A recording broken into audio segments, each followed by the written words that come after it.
Today's episode of The Friend Zone is brought to you by Form. The days of not knowing what to buy, where to get it, and how to use it are over.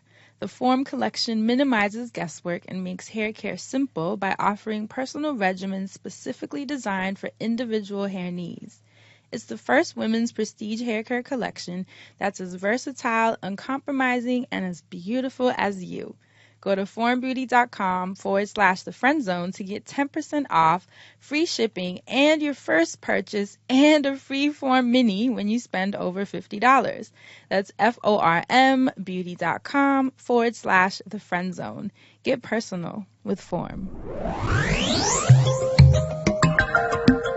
Welcome to the Friend Zone. I'm in the zone. My name is Dustin. I'm Francesca, also known as Hey Fran Hey. My name is Assante. This is the Friend Zone. Let's start the show. I'm in the zone. Well, that is the Katie. Sorry, that's when you're doing Katie Reed in the building. Yo, they would have died if she was really here too. You know, I was listening back to last week's episode. I couldn't even make it 10 minutes in with your butt. That's so crazy, man. Talking about, I can't even do it. I love all of that New Orleans bounce culture, so it's like funny and it makes my heart smile. And all week I've been getting text messages, tweets, everything about the Katie Siren and Frida's Warrior Call. So I just feel good to be here. Whoa! Yeah. You know, I was with Jade, and she, Noah was singing songs and Jade was making the bounce version of everything. Noah was frustrated. She was just like, no! Shout out to Noah having to put up with her mama. Right, and now Jade is binging Big Frida, so that'll be funny to hear her takes. You know, Jade is hilarious. My sister's watching too. Oh my God, you got everybody binging. It's so good. I'm glad though. I hope we get hella traffic so that it'll be more and more seasons. Shout out to Big Frida, and shout out to Tootie. Happy belated birthday, Tootie. Oh, cute. Girls down. Doesn't she have a show in Brooklyn coming up? December 15th, I think? Something like that. Coming up soon. You know I'm going to be. If I'm in New York, I am there. Yeah, so we going if we're here. Yes, because I've never experienced a live show from Big Frida. Have you seen one? No, and I want to go. How much fun would that be? That would be lit. Ass shaking out. A whole lot of ass, okay? All right, so that's where we'll be, Big Frida. We'll meet you there. Yes, we will, baby. So how are your weekends, guys? You know, my weekend was A to the uno. I had a very good weekend. Worked my ass off this weekend and decided that I ain't working no more for the rest of the week. So happy Turkey Day. My turkey is stuffed. Don't ask me to do shit for the rest of the week, to whom it may or may not even yet concern. I ain't doing nothing. It's a holiday season time, and I am so happy. And all I know is just like Brandon Williams. Shout out to Brandon. His Twitter name is too confusing, but he's really funny on Twitter. And he tweeted a clip, speaking of Big Frida. It was a screen grab from, remember the holiday commercial Big Frida did? Yes. With like the snow falling? Mm-hmm. And Brandon said, mood after 12:25 at 12 midnight. So as soon as midnight strikes on Thursday and it becomes Black Friday, it's holiday season. I'm so excited, y'all. Oh, and before we move on, I just want to say congratulations to Dustin. Friend, you're so sweet. We were at his Out Magazine /Cadillac/Emile Wilbekin, right? Honoring Dustin as the torch was passed down to him. So much, friend. As Emile Wilbekin's new company called Native Son, and it's like honoring men in media, black men, and I just thought it was really beautiful. Dustin gave an amazing speech. He was so poised and clear, and it was awesome. I was so proud of you. You look so cute much. with your fur. You know, I had to put out all the stops on him, huh? Yeah. Had to add a little nigga. But yes, it was very, very cool. I was very proud to see you. Yeah. Thank you, friend. That makes me feel so good. Yes. I'm just overwhelmed. So thank you so much. It was such a beautiful experience partnering with Out Magazine and the wonderful team at Cadillac. and Emil Wilbekin and his Native Son organization. Feels good to be in that seat, and I'm excited to just do good work and make them proud. So, and make sure you guys grab a copy. Yes. Is it the one with Lena Waithe, Yep. or were there different covers? There's different covers. So I Okay. think there's 4 different covers, but Got it's you. the Out 100 issue. Got you. So Okay, so yeah. everyone grab that, and you guys did right that one that way, and you guys did an amazing job at leaving Man, the fist My people under came the Out through. magazine. Dustin showed me, we were at the event, and there was like 300 Yes. fists comments. There's literally over 1,000 now Are on you each kidding picture that me? has me in it. Oh And my God. like the way that you guys came through, I Yo, love that. I love you guys so much. Thank Man, you. that's Yes, all the love. Out Magazine loves it, and you're getting a spotlight because your Are you fists were so serious? noticeable. Like everybody, you can just see it's just amazing. So thank you, Thank you thank guys. That Love is it. the Yay. sweetest. What about you, Asante?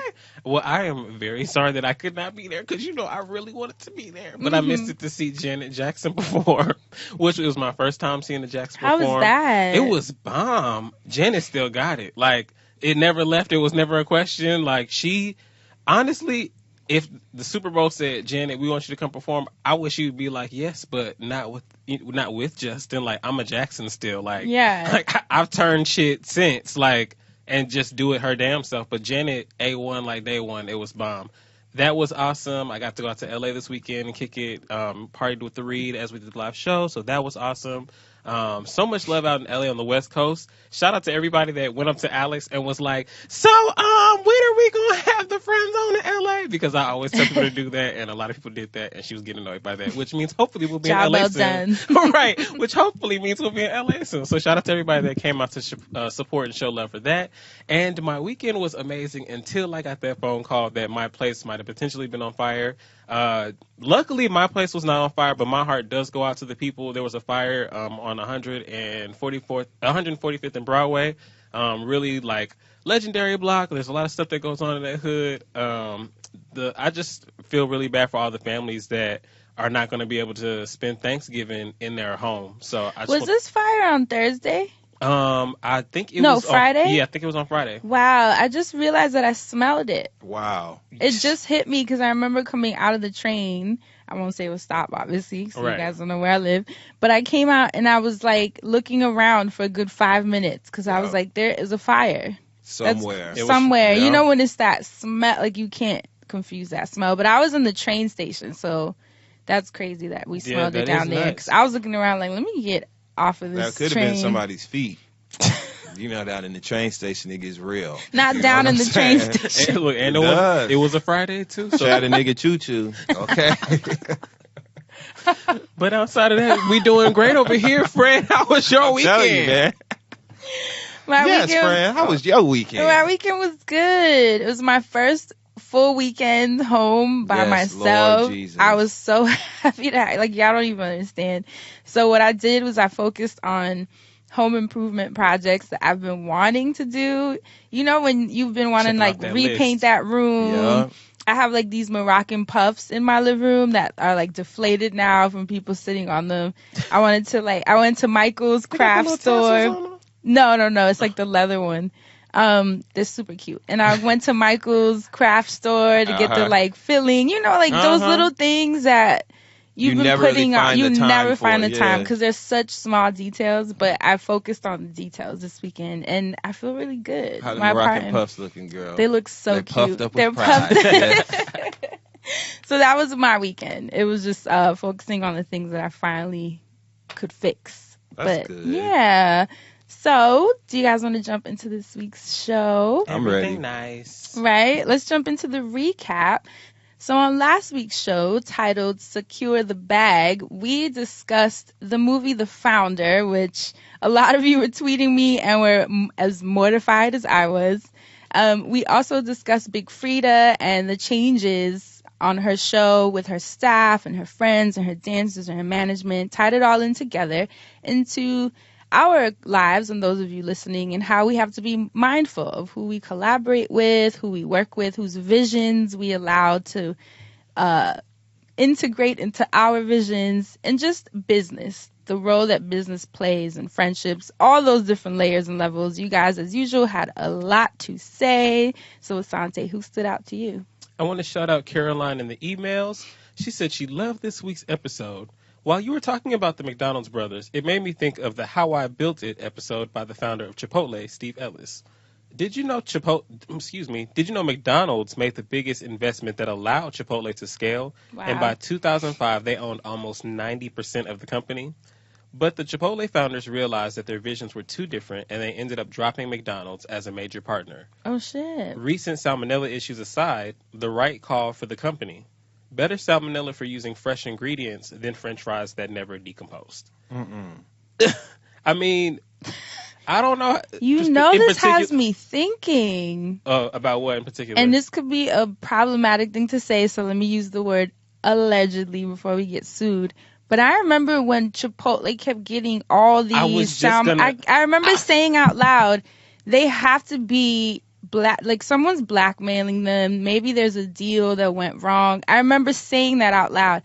I did not know that they had partnered and then dropped. So, you know, something to think about. Allegedly, right. I'm not making any claims because I don't know. But it's kind of ironic, look, considering what we discussed on last week's episode. They weren't even hitting on that point, but when you do say that, that does put into context. The dots. Especially because it's McDonald's. So for you to be like, oh, no, never mind, we good over here. They're like, bitch, we're McDonald's. You don't tell us. Exactly. They're fucking shit up. Anyway. Because remember, Chipotle was like, every week it was like something new going on with their shit. Fungus, mold, salmonella. And they had been on top. Like, I remember everybody always Everyone like, loved Chipotle. And then the minute. I ain't been back since. See? The minute you see more of them and that bullshit came out. Damn, I hope that's not what happened. The food too wet to be going in there, and they got health issues. You know what I'm saying? When food is wet, you already my cleanliness senses be a little heightened anyway. So like the food wet, so I don't know. You really got to make sure don't nothing touch each other. And, you know, the spoons don't. You know, they love putting a spoon in a cup of water, don't they? They swear that they make you feel like it's clean. Oh, we put the spoon in hot water, bitch. That water dirty. Shit, get a new one. We be doing that at Waffle House. See what I mean? So I don't know. Once I heard about that health shit and I thought about, you know, the wet food, I'm like, nah, chorizo. What is that? What's that? I'm like, nah, bruh. So, God bless them, though, because it used to be good. It really was good. They were on top of the world. All right, then. Well, Caroline also wrote, in the corporate world, especially in tech where things are so unstructured and undefined, it's easy to plateau in your career progression. Yes. And if you don't trust your manager and often additional senior people with your vision of where you want to go. Until recently, I thought just doing a great job would be good enough. But when everyone you work with is doing a great job, working quietly is only good enough to be passed over because everyone assumes you're happy with the way things are. The toughest part is getting a clear career vision and being comfortable with committing to something that will likely change. But that's another podcast, I think. Love from Dublin. Well, love so that. Thank you, Caroline. Dublin, Dublin. You hit on a lot of cool things Such there. a great point. Caroline. Because we don't want to turn down shows out in Dublin now, okay? And I think that is a hard part of being a creator, is being okay with the fact that your vision may have to be modified in order to be great. Yes. You have to be okay with that because you can't be a stubborn bull from beginning to end. Oh, okay. So, good point. I really love that. We definitely have to revisit that. What about you, Fran? What'd you find? On SoundCloud, Jerron Merchant said, my roomie and I watched The Founder and had two completely different reactions. I'm an illustrator, animator, and she's a corporate businesswoman, boss lady. Uh-oh. She thought it was brilliant, the way he took McDonald's and made it the billion-dollar franchise that it is today. Meanwhile, I'm on the other side of the couch mortified. The movie showed me that even though it's nice to have someone come along and enhance your vision, it's still critical for you to learn the business behind whatever it is that you do.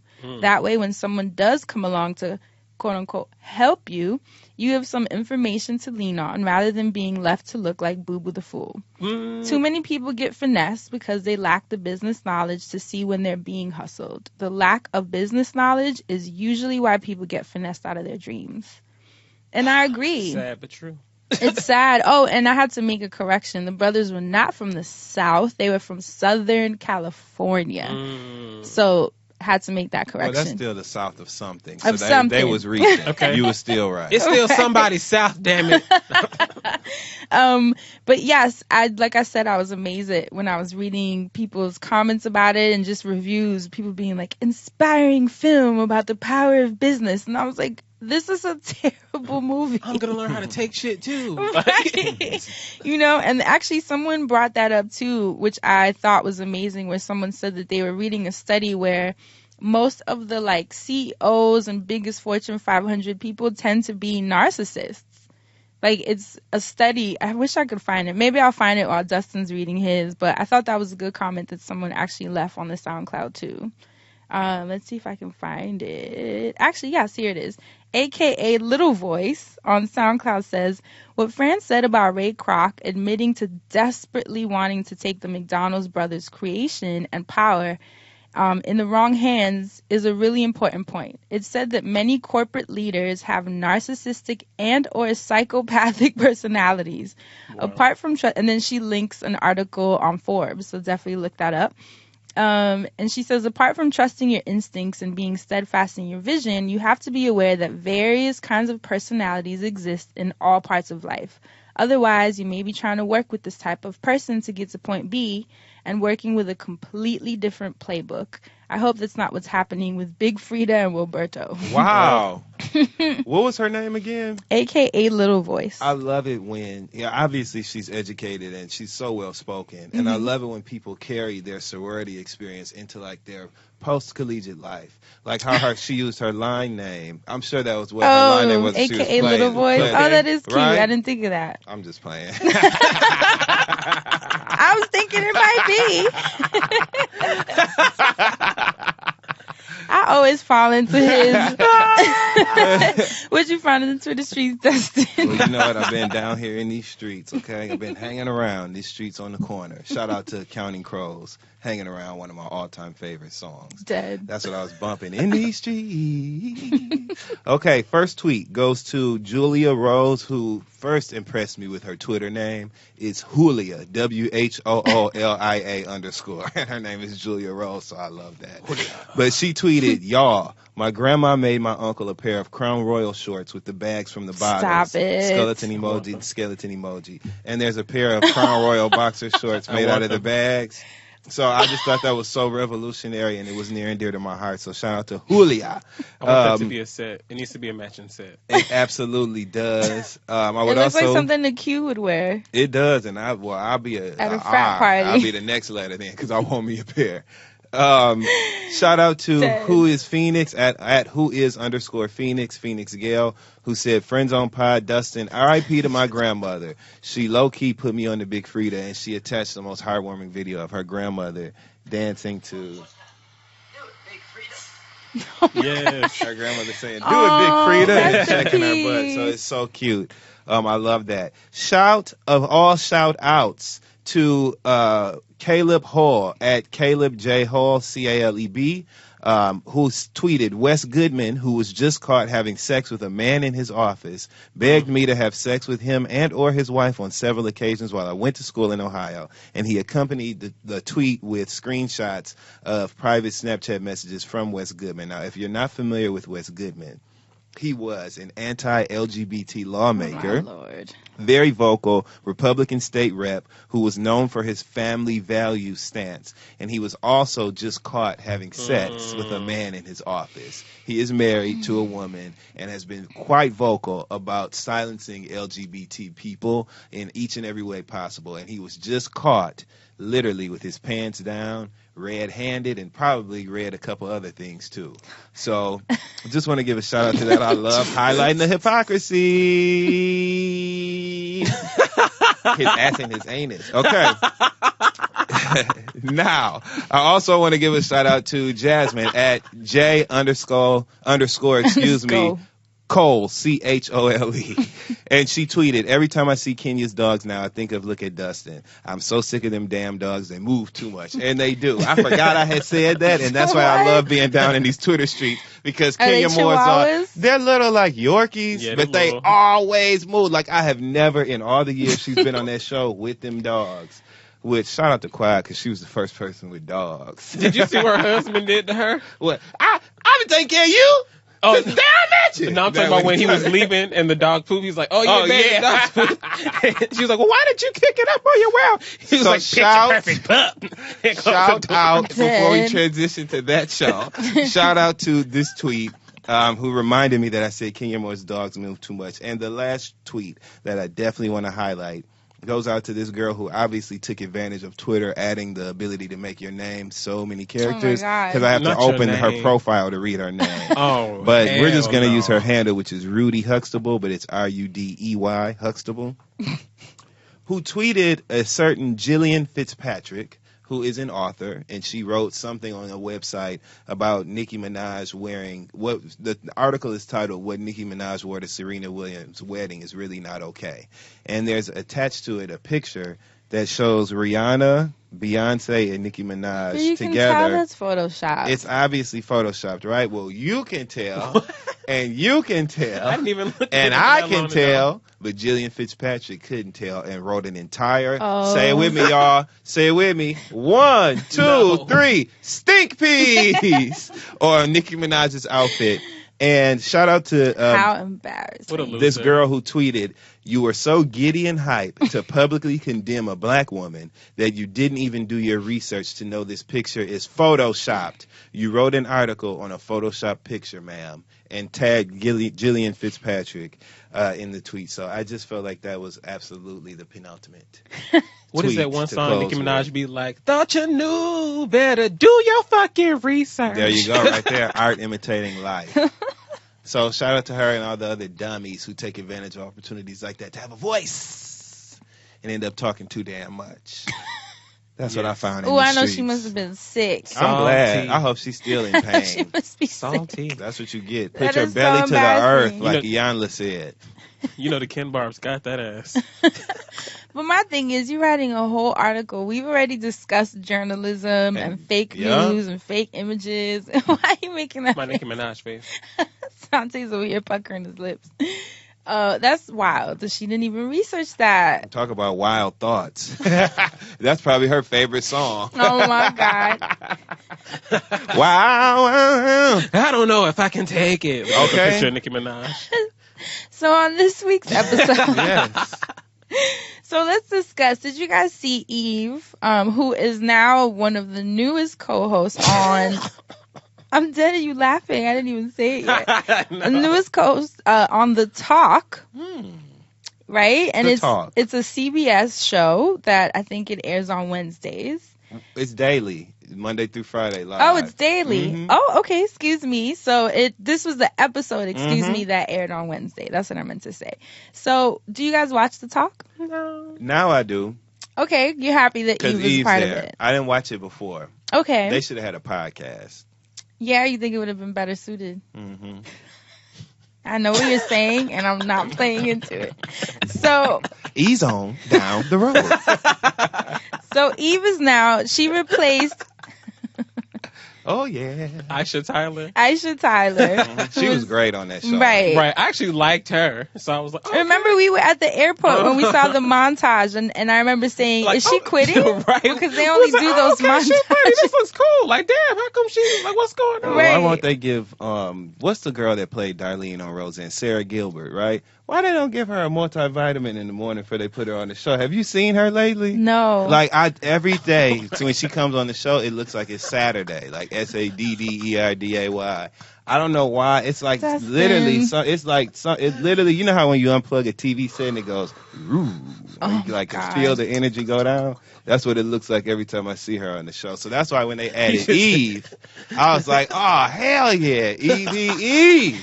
You know what I'm saying? The pit bull in a skirt. So have you watched Eve on the show since she's joined? Yeah, I seen her. I seen what she did. Yeah. Have you watched Assante? No. No. I haven't She watched couldn't the even wait show. a week Oh gosh. to get it popping. She came out the gate Yeah. with a bang. Yeah.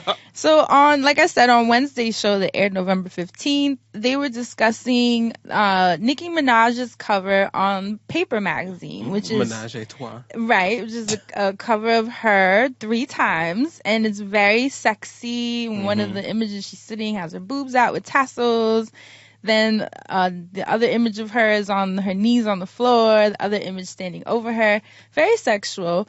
I thought it was a cool cover. I personally, Looked good. I don't think it was a departure from what we've seen of Nicki, so I wasn't exactly sure why people were so, outraged. right, in an uproar. And Paper Mag is known for having like really edgy covers as sort of their thing, more so than, remember they had Kim Kardashian break the internet. She was farting champagne.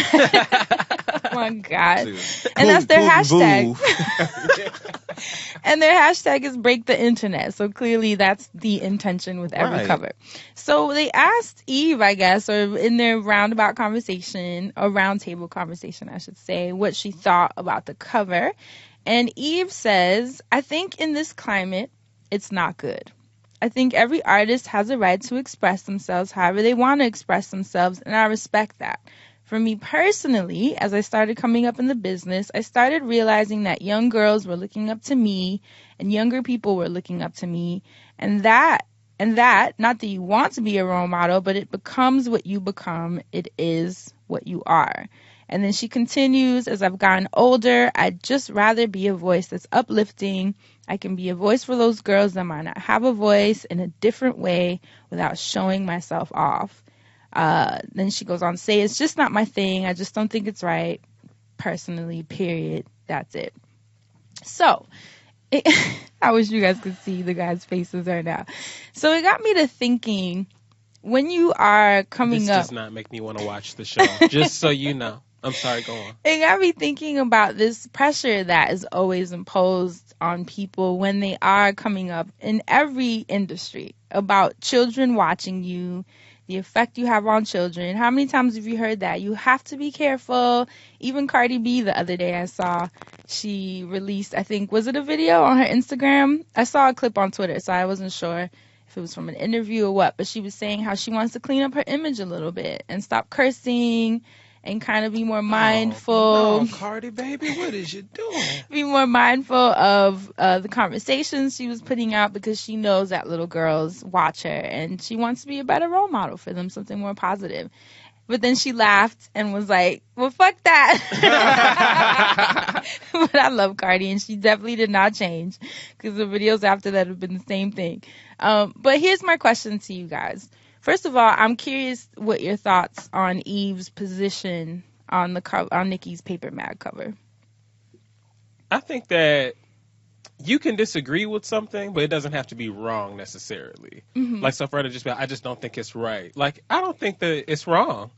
For me, I think that I think that Nicki's cover is great, and I feel like Eve could have probably got a cool cover as well. You know, if she was still rapping it or doing something hot enough to get a cover. But they would look completely different because they are different artists. They're different people. Now, I could just sit here and talk about how, Eve been doing stuff like that. So for her to act brand new, it's kind of weird. But instead of going down that road, I just feel like there should just always be this discussion of, it's okay to say that that's cute for her. But I feel like there's something to be said about saying that that's wrong anyway. Like, I feel like she was trying to be PC, but still in a way downed it. And I don't think that that's cool. I feel like if she really wanted to be PC, she could be like, Nicki looked great. I don't think that what she did obviously wasn't for children.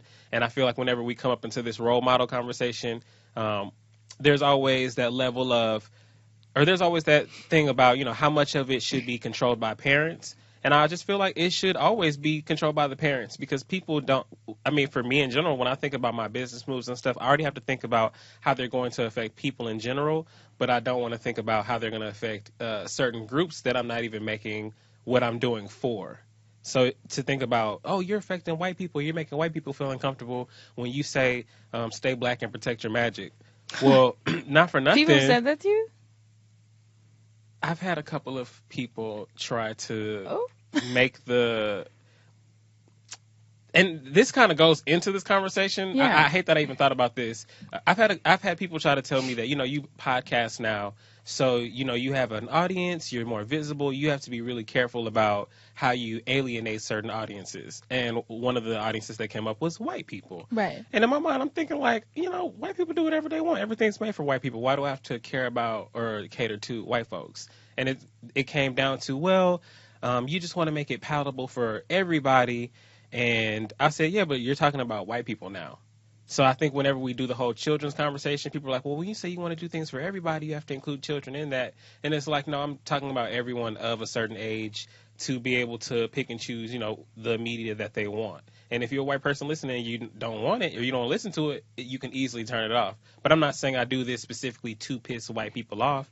So I think when Nicki Minaj makes her covers and stuff like that, it is for adults and it's not to piss off people that have children, but it's like you as a parent should know that this is not for children, and as opposed to being like, she should make covers like that. You can easily turn your child around or even turn the magazine cover around and leave it the hell alone. But I think we do a poor job of saying that it's okay for somebody else and leaving it at that, as opposed to just, because it comes off like she's condemning her to an extent by still saying it's wrong. Dustin? Most of all, I was shocked that Eve even made the statement that she made. I was surprised because Eve did speak from a place of someone who's like a seasoned industry vet. So she's been around long enough to understand how media works. And also with her being a talk show host, there's an assumption there on my behalf, which maybe that's the mistake. But there's an assumption there that you are savvy enough to understand how to arrive at a place in conversation without using something as controversial as another artist who's popular right now as your springboard. There was no need for her to use Nicki Minaj's cover as the moment to make her point about being a role model and it being almost something that's automatic, not necessarily something that you wanted to take on. Mm. She could have had that conversation completely independent of this.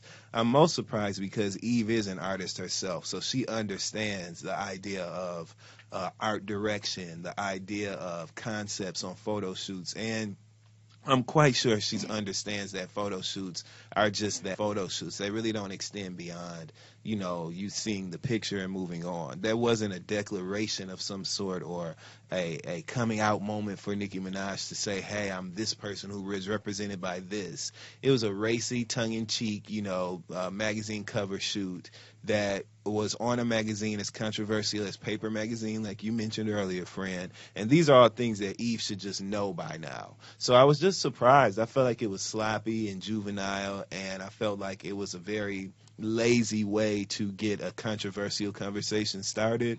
And I'm most surprised because, like I said, she is a person who is a seasoned industry vet, so she should understand the impact of negative speech on people who already have a hard time getting good light in the media in the first place, i.e. other black women. Agreed. So I was just really, really surprised more than anything. And I feel like it was art. I feel like everyone involved in the shoot did a fantastic job because they wanted that moment. Nicki Minaj is an artist who, if you want to go there and talk about, what it represents, if we must, then let's break it down like this. Nicki Minaj is an artist who came out the gate with her mixtape videos and her videos from freestyle battles where she announced her attraction to women. It's nothing new to see her in positions that are suggestive of girl-on-girl action. That's nothing new. Her titties have been out since we met her. That's nothing new. Her crawling and looking seductive. That's nothing new. Why? What is everybody shocked about? What's the outrage? To me, it's more of a personal issue than it is anything to do with Nicki or Paper Magazine. And again, I'm just surprised at Eve. Yeah, I mean, it's definitely a hard position to be in because it was her first week on this show, right? Mm-hmm. And then they're going to ask you straight up what you think about a cover.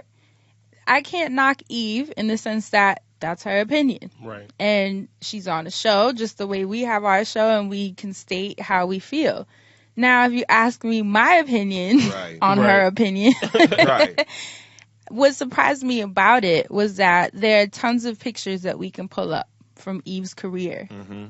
Maybe not in the same poses, but in sexual, She's poses though, all right. Yeah, she's a pit bull in a skirt. We have tons of poses with her legs open and different outfits, topless. I mean, you can find them. You can Google them.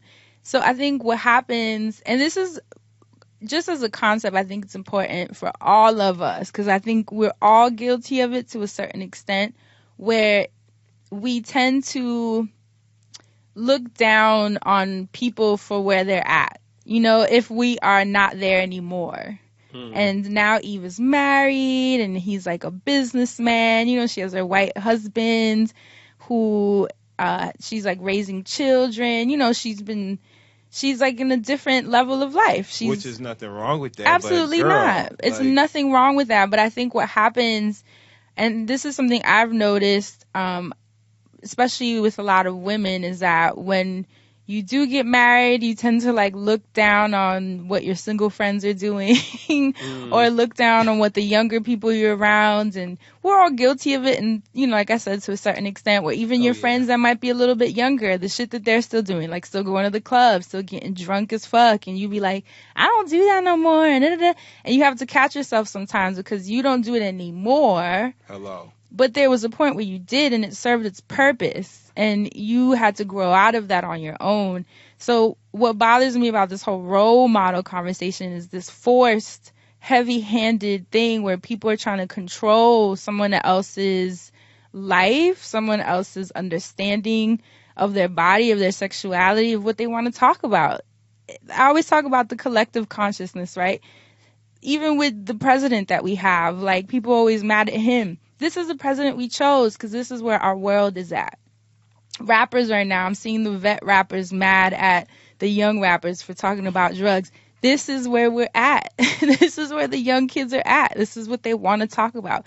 It's an amplification of people's thoughts. The artists are amplifying what people want to hear. Is it what everyone wants to hear? Obviously not. But someone wants to hear it because it's being created and it's being streamed in the millions. You know what I mean? So I think it's weird when we start, like Asante said, saying what's right or wrong. It's all data collection. It's where people are at, and it's really none of your business. Right. You know, and I've had to catch myself too, where, and I've said this before on the show, even, like you saw how Eve was like, she pointed to her head and was like, it's more about how I think. Right. And, you know, we have this tendency to look down on women who use their sexuality and who maybe might be a little more naked than other women on Instagram and have more followers. And it's like, I had to catch myself too so many times where people have asked, oh, how come you don't take off? And I'd be like, oh, I don't need to. And I've had to catch myself because that's a judgment. Right.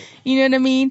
They could very well not do it either. Like, it's all a choice. It's all where you're at. It's what you're interested in.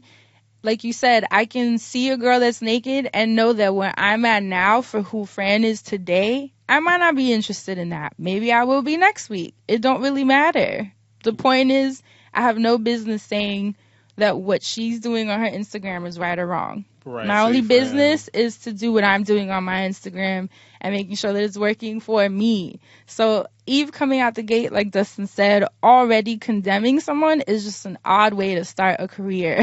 Very bizarre. But that's Very why bizarre. you my girl. That's why you my girl. You know, but to me, it's more telling of where Eve is at than where Nikki's at. Yeah. Right. If that makes sense. Perfect sense. Make more sense than what Eve said. It's more telling that she felt the need to do that. She was bothered.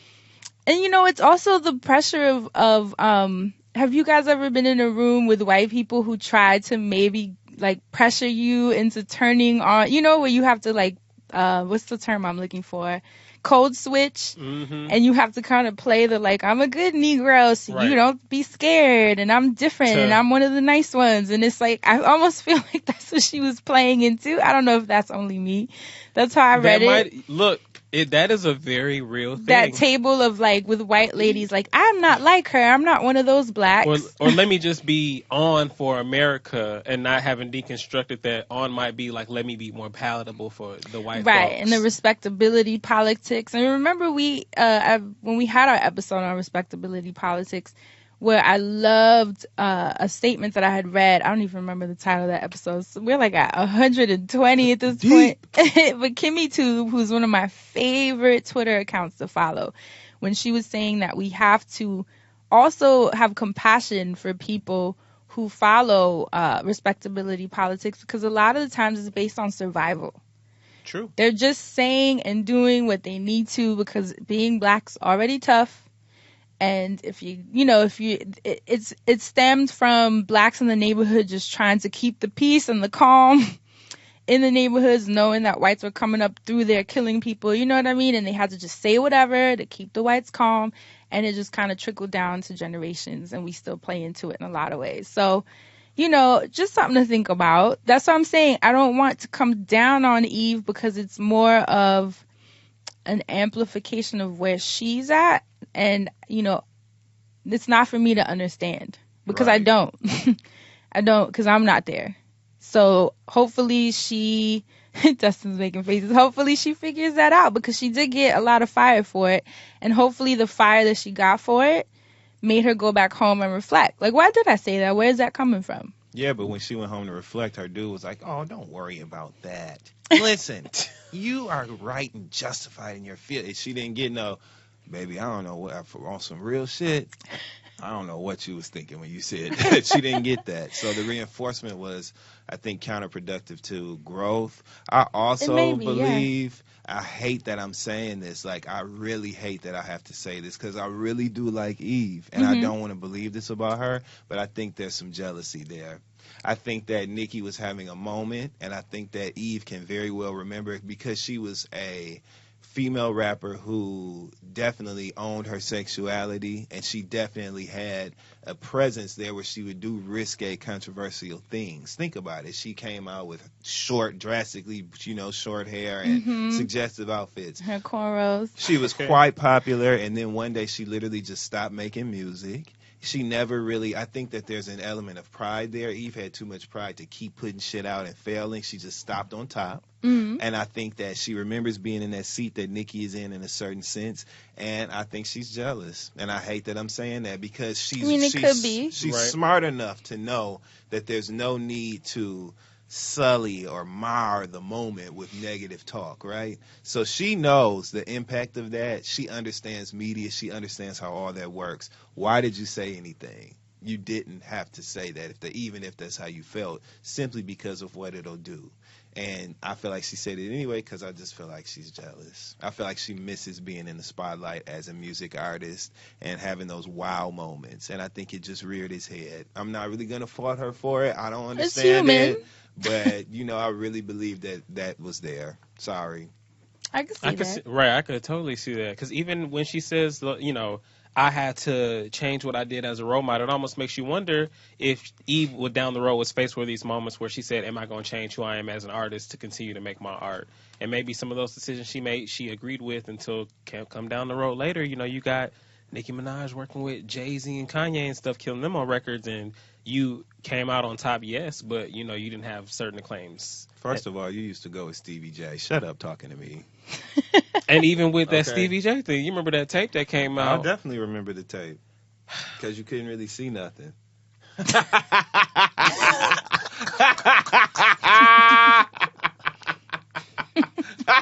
That's what I remember about it. Oh boy. So I wanted to bring up a thread that I saw on Twitter that I found really fascinating. It's by a young woman named Cece Adams. And she wrote, Eve doesn't deserve to be criticized because of her past. Hold on. God. Wait, listen. Eve doesn't deserve to be criticized because of her past. But let's not ignore that a lot of her statements were rooted in the fact that overtly sexual women are often viewed as being inherently deviant, uneducated, and insecure. Come on. I'm with it now. Okay, now. That's what I said. That's what I was like, hold on. Okay. She said it was a bit hypocritical of Eve to say what she said. But the main issue here is that she's participating in patriarchy by attempting to control Nicki's sexuality with coded language like quote-unquote role model and quote-unquote responsibility.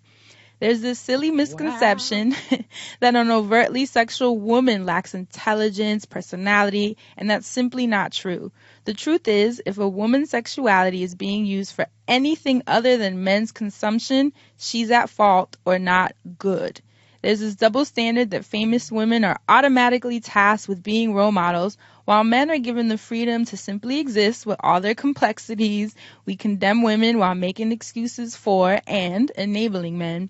With all that said, even if Eve genuinely believes Nicki's cover was bad, I'd expect Eve to show Nicki the same grace she needed when she presented herself as an overtly sexual artist.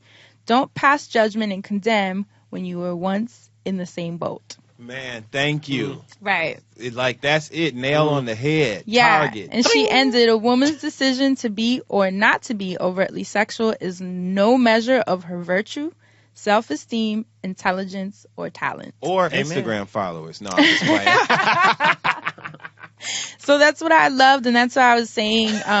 I was saying that it's not just about Eve's past, but it's just about knowing that she was once there too. And what she's really saying. Right. The way she broke that down. Right. What she's really saying. Right, what it's rooted Yes. in. And what I love, and there was another thread that followed hers where they were discussing, now that Eve is chosen, and how people who are quote unquote chosen, that are married, and part of the higher class, how they kind of start to look down on people who aren't there. Ring. Right. And Which so is crazy When because that he ring on your probably head. wanted her based on them nasty ass pictures he seen of her back in the day.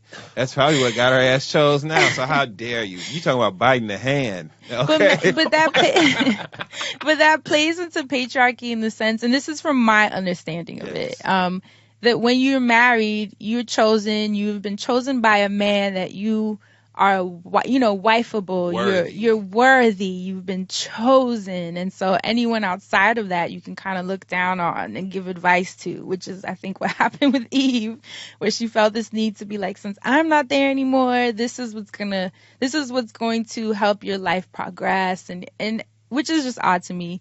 At the end of the day, Nikki's rich and talented and having a blast, and that's the cover that she wanted to put out because that's where she's at. And I'm being mindful when I say that's where she's at. I'm not speaking in terms of levels. Don't misunderstand where she's at. I'm speaking in terms of how she chooses to live right now, today, and that's it. So, here's the next question I had. So this whole thing about role models, right? Mm-hmm. Since we can remember, people always putting that pressure on you when you're creating something. Even as young, I remember being as young as in high school being put pressure of your role model. I'm like, I'm still a kid. Who am I modeling for? Right. I don't even know if it's ROLL or ROLE. Shit.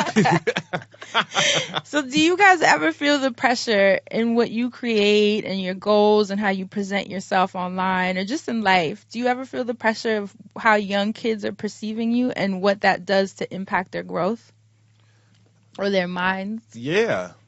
Yes. Believe it or not, I understand that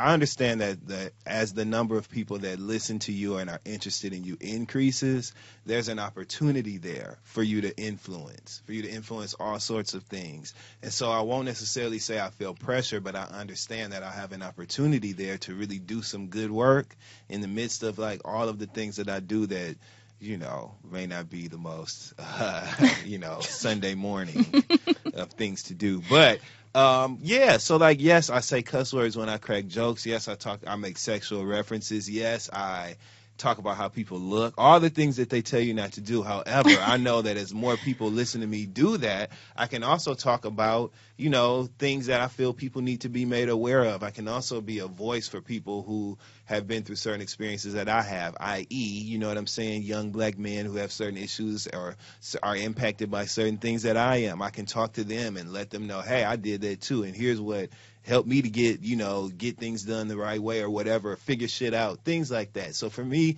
it's not necessarily feeling like I'm a role model as it is me just wanting to be a good person that actually does something that helps the world. And so I have a heightened awareness of opportunities to like bring up things or have more people hear certain ideas that will change, things for the better. So it's more so that I'm still going to go to the club. I'm a party to the day I die. You know what I'm saying? I'm still going to laugh at whatever makes me laugh. I'm still going to enjoy, the most vulgar, filthy of music if the bass line is good to me.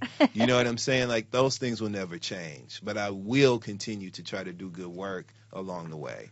Balance, Right. Moderation. Asante.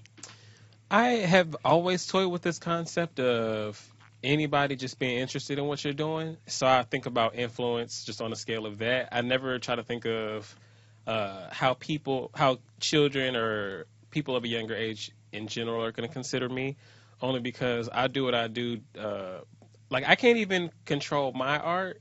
So that's why I think just on the grand scale of this conversation, right? Like that's why I hate that Eve said that what you did was wrong, because I can't even control my art. So to think about anybody else trying to control somebody else's art, to me is just like, why do you have to do that? I hate that. So when I think about being a role model, I don't ever want the pressure to be put on me to water what I do down, or say that, you know, what you're doing isn't appropriate to this particular venue. So that's why whenever I'm put in certain situations, I know what my influence is. So I always consider that before I move forward anyway. So if it's a situation where there are children involved, because I've spoken to kids about moving forward, and I've always been like, okay, you know, podcasting, this is something really cool and lucrative, to show people that that's something that they could do cool. But I haven't been like, yeah, you know, you get on the podcast, you can curse people out and call people bitches and hoes, do whatever you want. Because I think there's a difference when you're just trying to give off certain messages versus people reading between the messages that you give them to figure out what it is that you're trying to do. And I think that that's where it gets confused when you're trying to look at role models, because sometimes people are like, let's say you just look at a hero, like, oh my God, a hero, that's my role model. But they might be saving How you gonna people. look up to a sandwich? Oh my God, Dustin. But then, you know, a hero I'm so mad. in some of those cartoons, you read their stories and they might be saving people out of guilt. Like they're like, don't view me as a hero. But you can't really judge them and say, like, oh, well, don't be a hero no more because you ain't doing this shit for the right reasons. Like, you're really trying to control what the fuck they're doing as opposed to just reaping the benefits or not. Because I feel like people only want to gravitate towards things that benefit them. So if I feel like you can give my child a good message, I'm going to gravitate towards you until you don't give my child a good message anymore. But it's like no one has ever said up front that that's what they're doing. You just might have been into that, and now you're trying to control that because you can't control it anymore. And I think that's fucked up. Janet Jackson got an album called Control. Oh, Exactly. And so And do it's very SZA. good. The fuck out of it. I think it's tricky. To be honest, I'm not entirely sure what my position is with it because I'm still growing as a person and as a creative. I don't have kids, you know what I mean? So my perception is very limited on what I can say about it.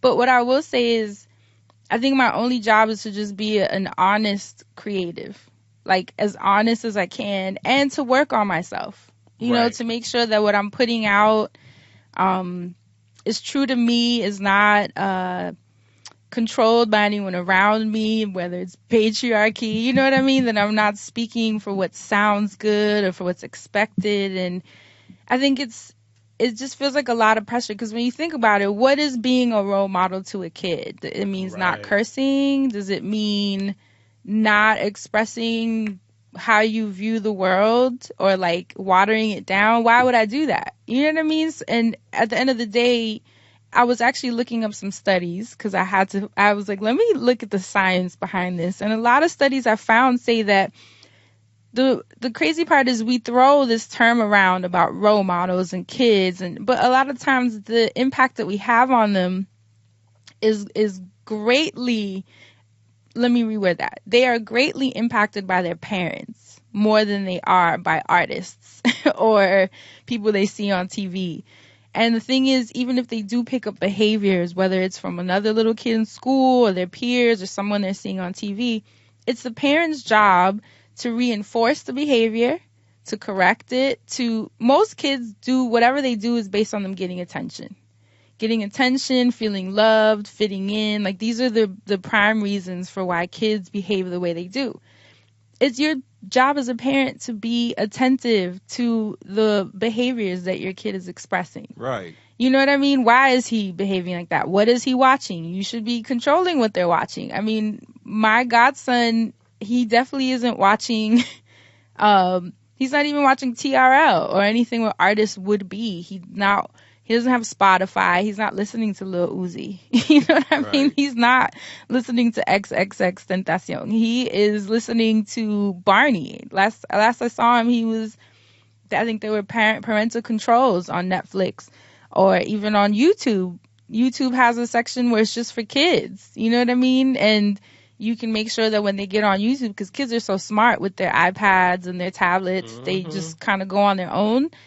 You can have it locked and set to where they're only going to certain parts of the internet that you can have full control of. I know being a parent is hard. You're usually tired and you have, with the economy now, you're working, you come home, you can't micromanage these kids every second of the day. I completely understand. We have to be compassionate to that. A lot of times parents put their kids in front of these tablets so that they can get a moment to breathe and, and recalibrate. But at the end of the day, it's not the artist, it's not the creative, it's not the celebrity's job to raise your child or to be a role model. I think our only job is to, even politicians, our only job is to just create as authentically as possible. And I actually think that is impactful for kids in a positive way. I remember seeing, Madonna when I was little. She was naked and kissing the black Jesus in the video. Oh, I love that You video. remember? Yes. She used to be in hella sexual positions. I remember seeing her kissing Big Daddy Kane and Naomi Campbell in her book.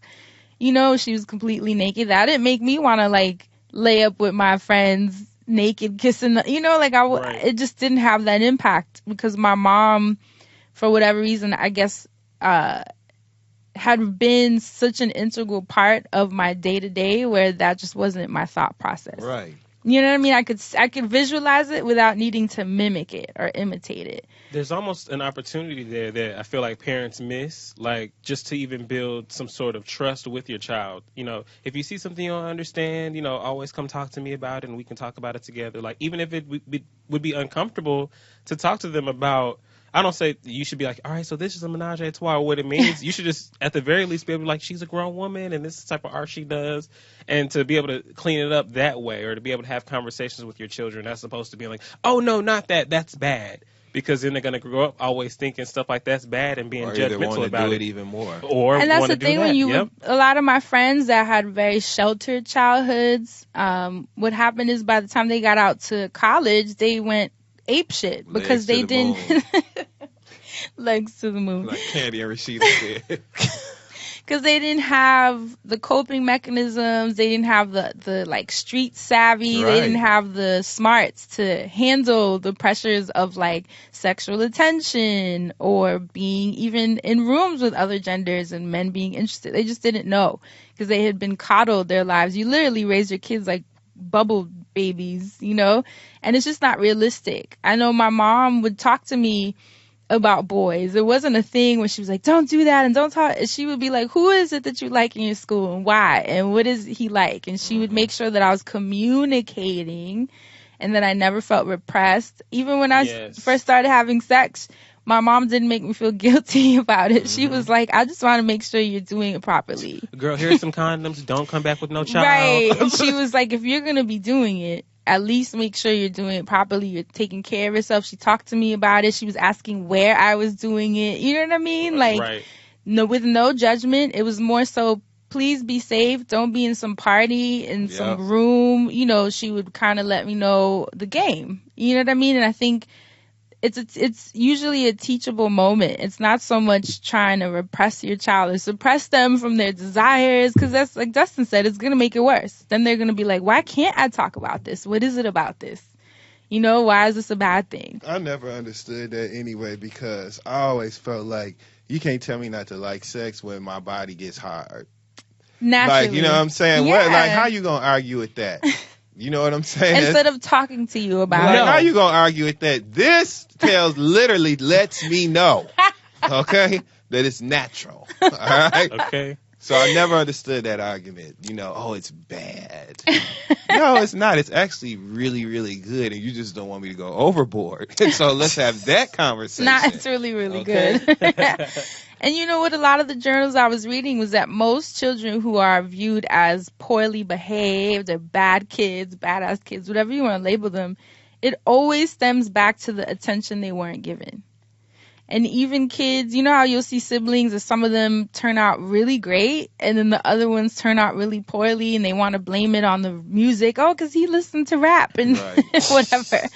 A lot of the times in the articles I was reading was so interesting. They were saying anyone that has siblings, and you guys actually have siblings, I don't, so you could you could speak on it with more clarity, but parents treat your siblings differently. Kids aren't treated equally. You know what I mean? There's a favorite. There's one who gets away with the most shit. There's the one that's punished the most. And so those differences are what affect how children grow up and how they interact with others, how they love, how they treat women in business. I mean, that's really what's making the difference. It's what you're instilling in these kids. What if you're loving up on them, how you're disciplining them, the way you're talking to them when things happen. You know, are you punishing them? Why are you laughing? I have a really sad thing that I need to talk to you about, but this is not the appropriate time. Uh-oh. Because we're talking about the familiar relationships and how that affects your relationship. It made me think about something prior, but we'll come back to that later. Okay. But how about you with siblings? Because you have two. Yeah, you have three. Yeah. You know, the sibling thing is really real. And fortunately, I am the youngest of my siblings. And so I was able to watch how my brother and sister moved, you know what I'm saying? And, you know, take the things from that I felt were great and avoid some mistakes that they may or may not have made along the way. And I'm really, really, really grateful to my brother and my sister because they have really helped me along the way and still help me to this day. So, but there is a difference in the way that parents parent their children. There just is. Some children respond to certain things differently than others. Some children can get certain concepts and be mature about certain things quicker. Some children develop faster than others. It just depends. You really have to parent each child differently. Well, yeah, because they all come out with different personalities. But, yeah, you just would hope that you show the same amount of love once you figure out how to show love to each child in the way that is most beneficial for them. I would hope that there's an equal distribution of the love from the parent to each child. That would be my hope. But let's be clear. We all seen Precious. Be real. Yeah. We all know how Mary Jones, you know, was talking to Precious. So let's be clear. Yeah, and honestly, you know, I think that's what it comes down to more than anyone else being role models. It would be ideal for celebrities, politicians to be role models, but at the end of the day, everyone's a human, and we're all figuring it out. I think to put the label of role model on someone is to expect them to be like a fully realized human being. Right, because you want them to. Because you want them to, or because they rap. Because someone has an album, suddenly, you know, they're supposed to be this perfect representation of a human. They literally just sing. That's why people be getting their feelings bottom hurt. line. And I have found, I don't know about you guys, but I found that it's been through people's mistakes and watching them fall off, watching that I've learned the most, to be honest, watching people's like real authentic journeys as people online. Not online, you hear me? As people in the, as people of the world. That's how I learned. I didn't, think, and this is another thing, think of when you are in the middle of a bad decision, like what, and let's just be real here, whether it's to have unprotected sex or just whatever it is. Wait a minute now. Wait a goddamn minute. That's getting crazy. Now listen, who is a role model that you think of, right? Let's say Michelle Obama. Is she stopping you in that moment? No, because she have it unprotected too. Her and Barack been married for years. You know what I'm saying? I seriously doubt they pulling out the magnums over it. Secret Service ain't coming in there.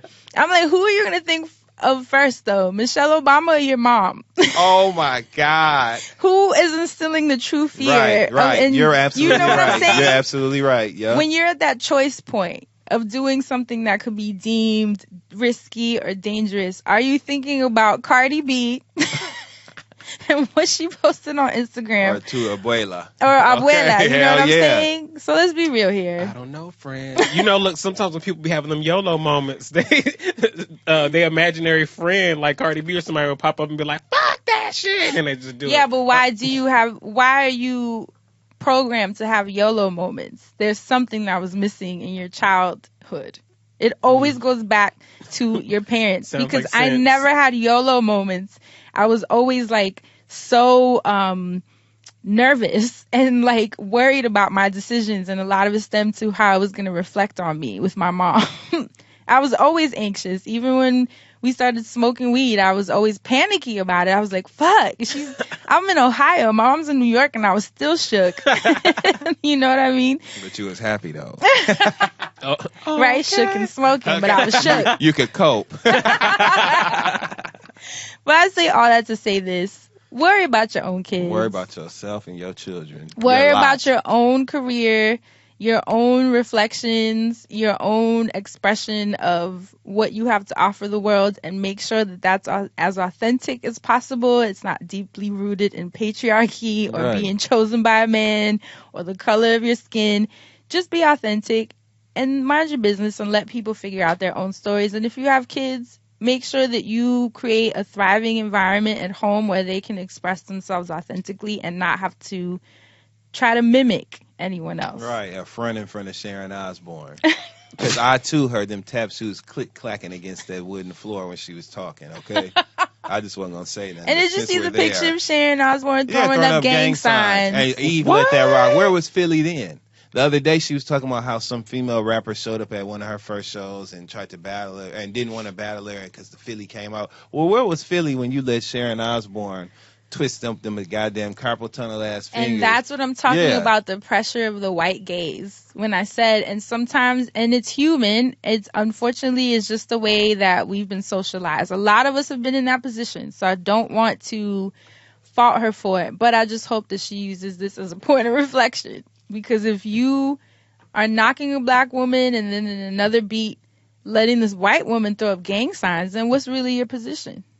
It doesn't really make sense. This is horrible. This is looking very bleak. I'm just gonna go ahead and say it, and not for nothing. Eve, we've always known her to be, this rapper, this artist. She's been cool, but now that she has this platform where she's able to speak 5 times a week, Oh my God. only time I know will she don't tell. regret this.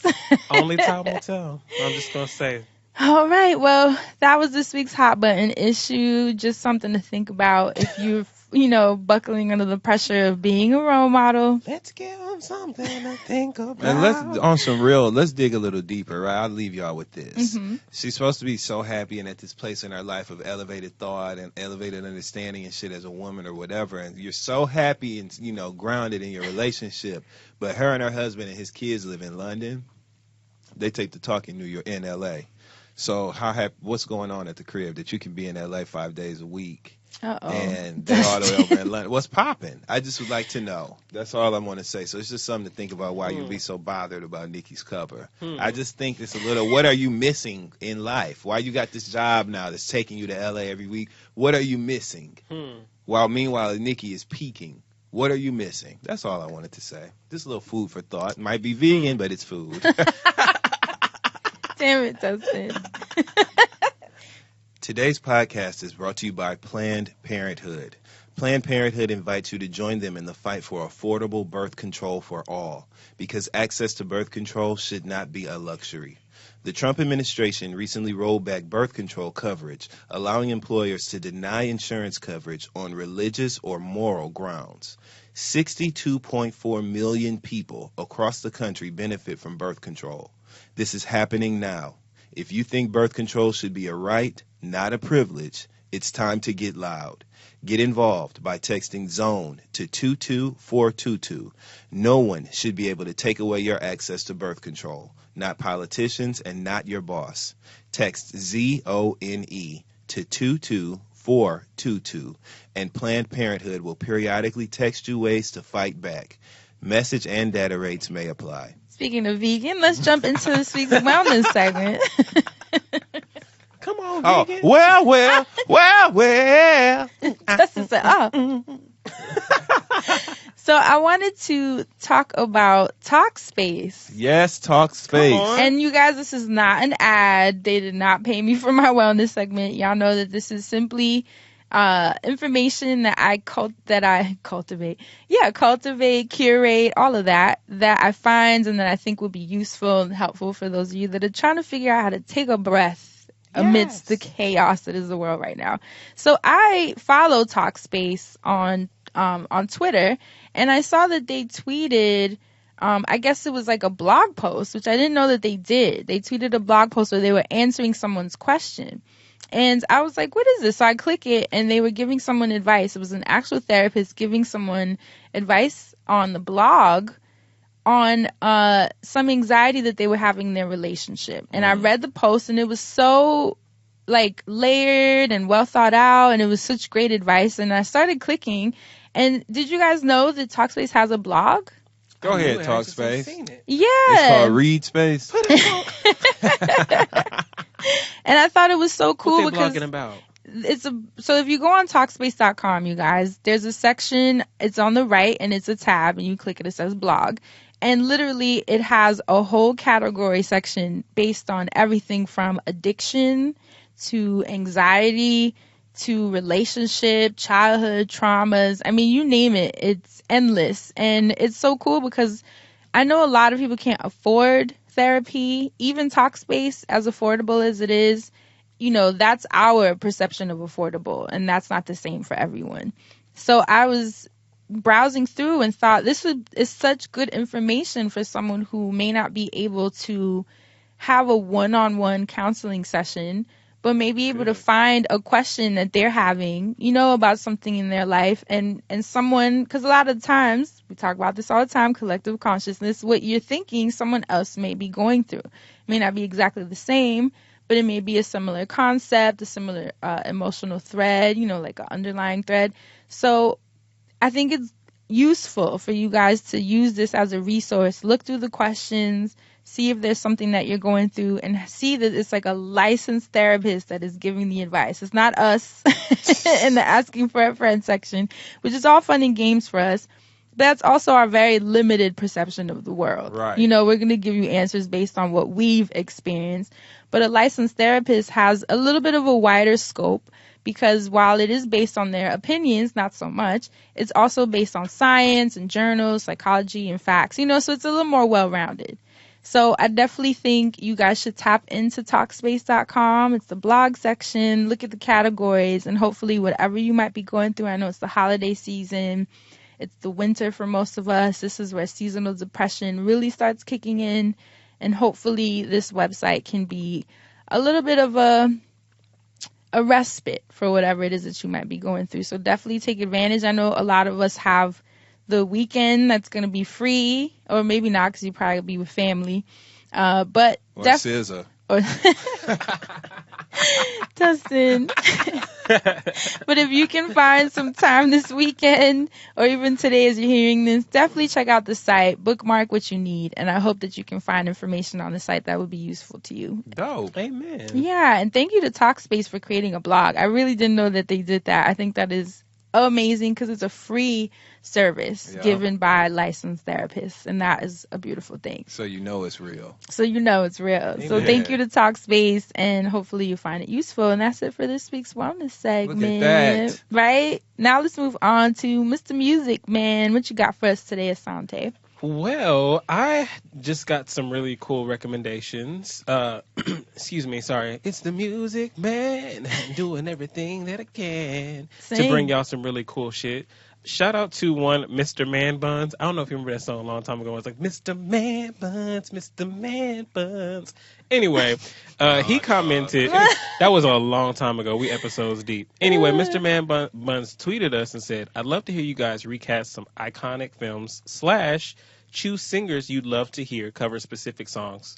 So I just wanted to take that. And the example that he gave was, for example, I would have loved to have heard Whitney Houston sing Adele's Set Fire to the Rain. So for the wild card, I thought it would be really dope if we picked like some folks we would like to hear. Why is that so funny? I just imagined it. You know how Whitney be doing that sporadic ass choreography.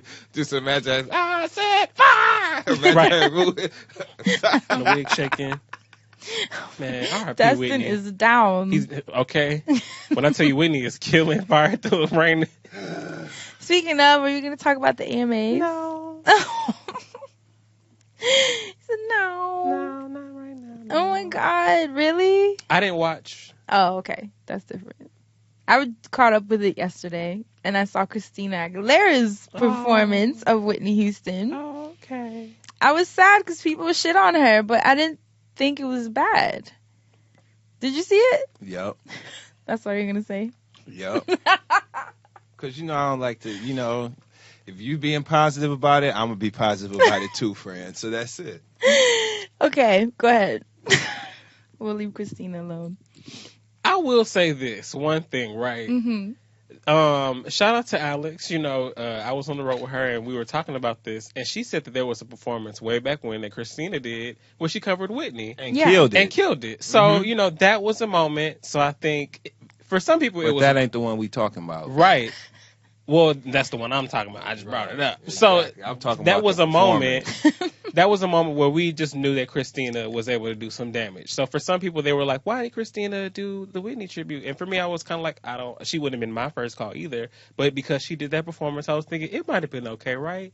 And then that happened. So when I'm thinking about what she did then and then talking about what she did there, they don't connect for me. So makes it worse. And luckily I didn't watch the thing. I didn't watch the whole show at all. So I just saw like some of the clips of Christina. Yeah. So I'm just Wait, so you didn't see the performance? not in its entirety. And just from the little moments that I saw, I'm not gonna go back. I'm not doubling back to it. But for the icebreaker, people that you would like to hear cover some bomb ass songs, and they chose Whitney Houston covering Adele, which I think would be a super crazy. So an artist covering another artist song. Yes. Okay. I have to think about this one. Well, Solange has a song called "Don't You Wait" on A Seat at the Table, and I would love to hear Keisha Knoxville Cole singing that song. That would actually be love to hear Keisha Cole sing that song, and I still would like to hear Alicia Keys with Hot Water and Lemon singing "I Want to Be Where You Are" by the Jackson 5. I would love to hear that. Oh yes. I'm like trying to hear it in my brain. I can hear Scream Alicia just going.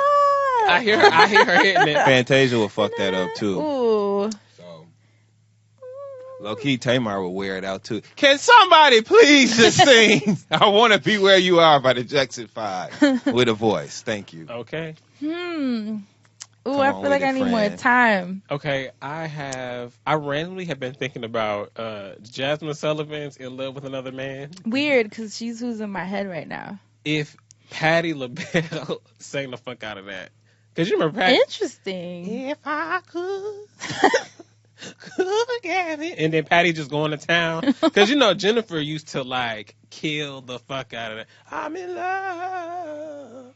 No, Jennifer Hudson ain't never seen that, but that would be the shit if she did too. Jennifer Hudson's another one I would want to hear sing that. I would want to hear Jasmine Sullivan sing "Me, Myself, and I" by Beyonce. That's a good one. Ooh. Mm-hmm. Right? Yes. Velvet. I think she would. It'd just be nice. Even that little. I want to hear Jasmine Sullivan sing "Titanium." She would wear it out. I'm bulletproof. She would wear it out. I would like for Jasmine Sullivan to do "Monument." Ooh. She really could sing anything. Do you remember by that? Robin and Roy Saab? Oh my God! Yes. This will be my monument. That's one of my signatures. Yes. The days. Ooh. Maybe you have more. I feel like I gotta. Okay. Karen Clark Sheard. Ooh. Karen Clark Singing Sheard anything. singing Anything. Partition. Or actually, give Karen Clark Sheard "No Angel."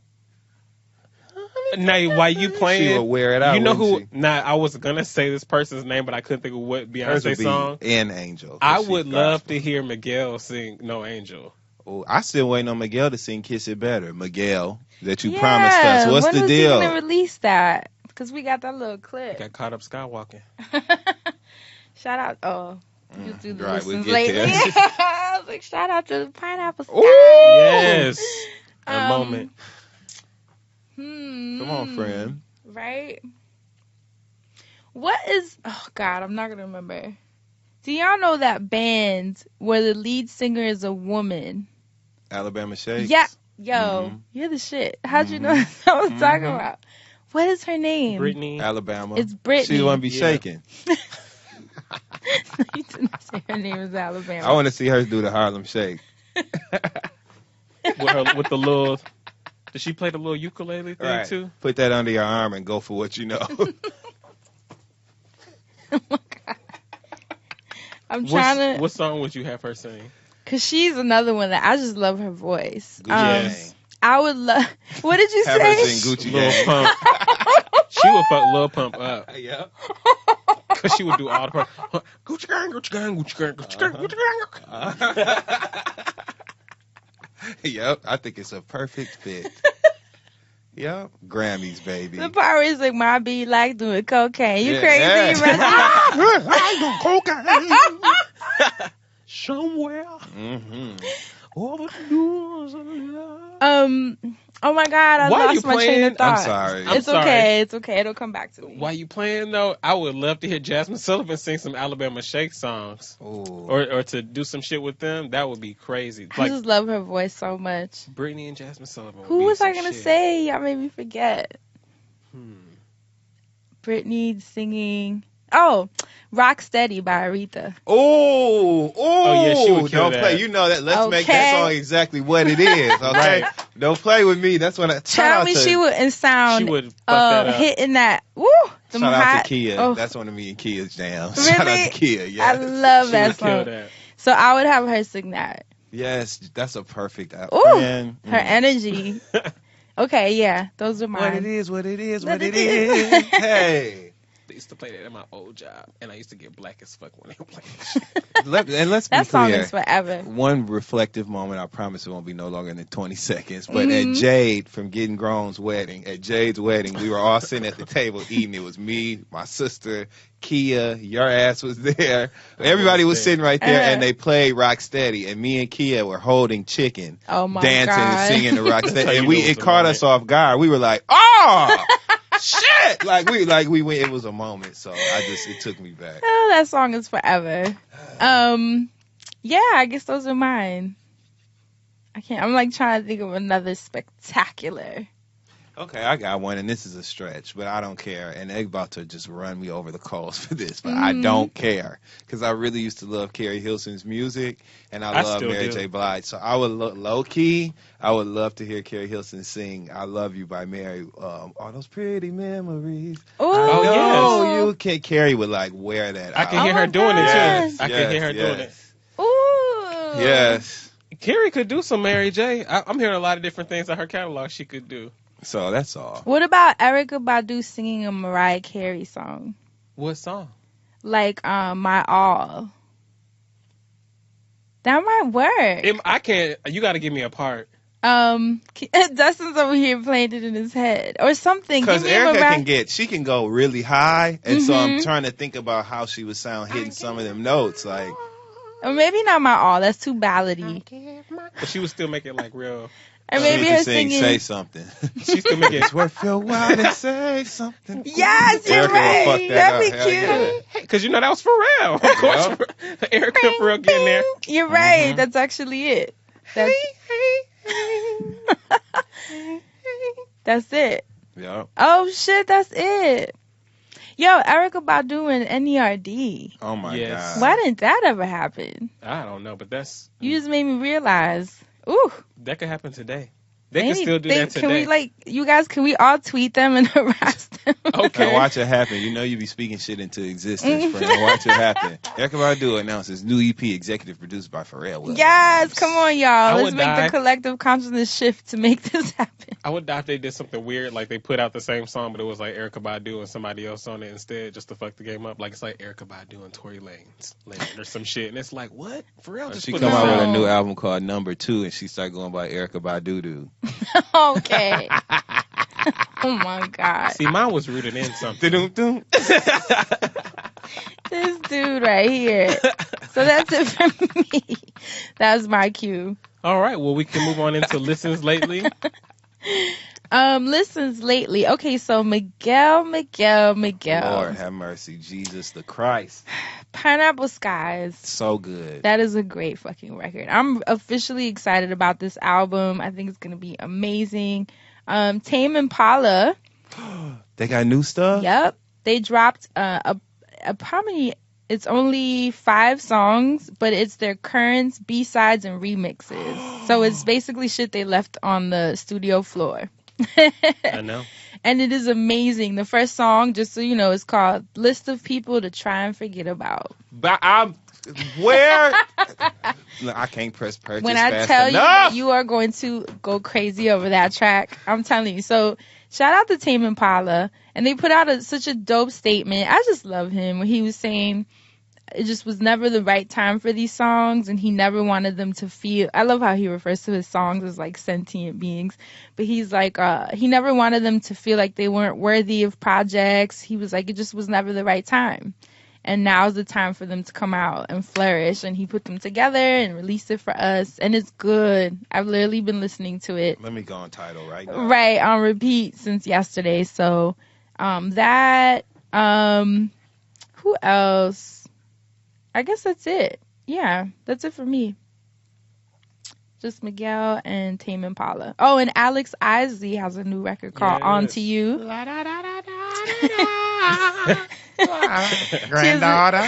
She has a new song called On to You that is so nice. Her voice is just so nice. So definitely check her out. Oh, and you know what? I discovered an artist called Haley Steinfeld, who I didn't know anything about, but I found her super cute at the AMAs, and she had a song called Let Me Go with someone named Esso in Florida, Georgia. And it was such a cute record called Let Me Go. And I looked it up on Spotify and was listening to it the whole time. And it's just cute. She's beautiful. They just looked like they had a lot of fun during the performance. I love what she was wearing. She's just a star. So, Florida, Georgia? No, her name is Haley Steinfeld. Right, the other girl's name is Florida, Georgia. Oh, I think it's a guy. Pick a side, nigga, what's your name? But the song is cute. It's about her telling the boy, like, just let me go. Like, hopefully you'll find somebody that'll love you better than it. That's dope. So, cute song, cute perspective. So those are my listens lately. What about you, Dustin? I have been listening to Jaden Smith's Sire album. I'm so impressed. From the moment it came on and Willow started killing the B track, number one, like literally the whole thing is it's one of them just let it play albums. You just put it on and let it play. I'm very, very impressed with Jaden Smith's album. There's also a project by Moneybagg Yo and Young Boy Never Broke Again called Fed Babies. And every song on this project goes off. I don't know if anybody's interested. Fed Babies. One of my favorites is Mandatory Drug Test and Character Witness. God. I like both of those songs. Tammy Rivera, Waka Flocka's wife, got that song Only One. I'm so impressed with it. I love it. You ain't the only one. Yes, I love that song. That's it. Just and Miguel's music, of course. Pineapple Skies. I've been waiting on that since he previewed on Snoop's GGN News. Yes, I remember. We've been waiting on that song, so we finally got it, and I'm overwhelmed. It's perfect. Those melodies, they're so reminiscent of like 80s music, and I love 80s music. Feeling very Prince. Yeah, you just those paying vibes. homage. I love it. So that's it. Yes, Miguel, we're ready. Well, I have also been listening to Jaden's new project, Sire, as well. He put out that visual, and Icon was part of it, so I'm glad to have the whole. Oh, yeah. Like, it was like a visual, and it was like a cut-through of a lot of the songs on the album, so I knew I was going to like the project. I just didn't realize how much I was going to love it. He's got features with A$AP on there, Rory, and obviously Willow Smith. Her name's not even featured on the project, but she's all up and through some tracks. Yes, the track with Rory is called Falcon, and it's a bop. So Jaden Smith's project I've been killing. Lil Uzi Vert dropped the deluxe version for Love Is Rage. Oh, word. Extra tracks. There's 4 extra tracks, including Skr, Loaded, Diamonds All on My Wrist, and 20 minutes. 20 men, but it's 20 minutes. I've been checking out those. T-Pain dropped a new project, Oblivion. Sure did. I haven't had a full listen, but from what I've heard, I am very pleased. And Chris Brown's on like the second track in, and I really like the feeling. And I've always loved T-Pain, Chris Brown tracks. Yes! I'm just playing. Like, for real though.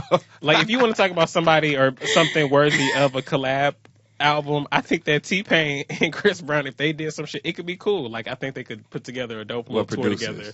Or, well, I like them both on it. I like how they both sound. What producers? Huh? Oh, what producers? Ooh. I like whoever they've been working with. I don't feel like they need to have like. Yeah, but who would you, if you could pick? Like, that's what I'm saying. Like, if you could pick somebody, who would you pick?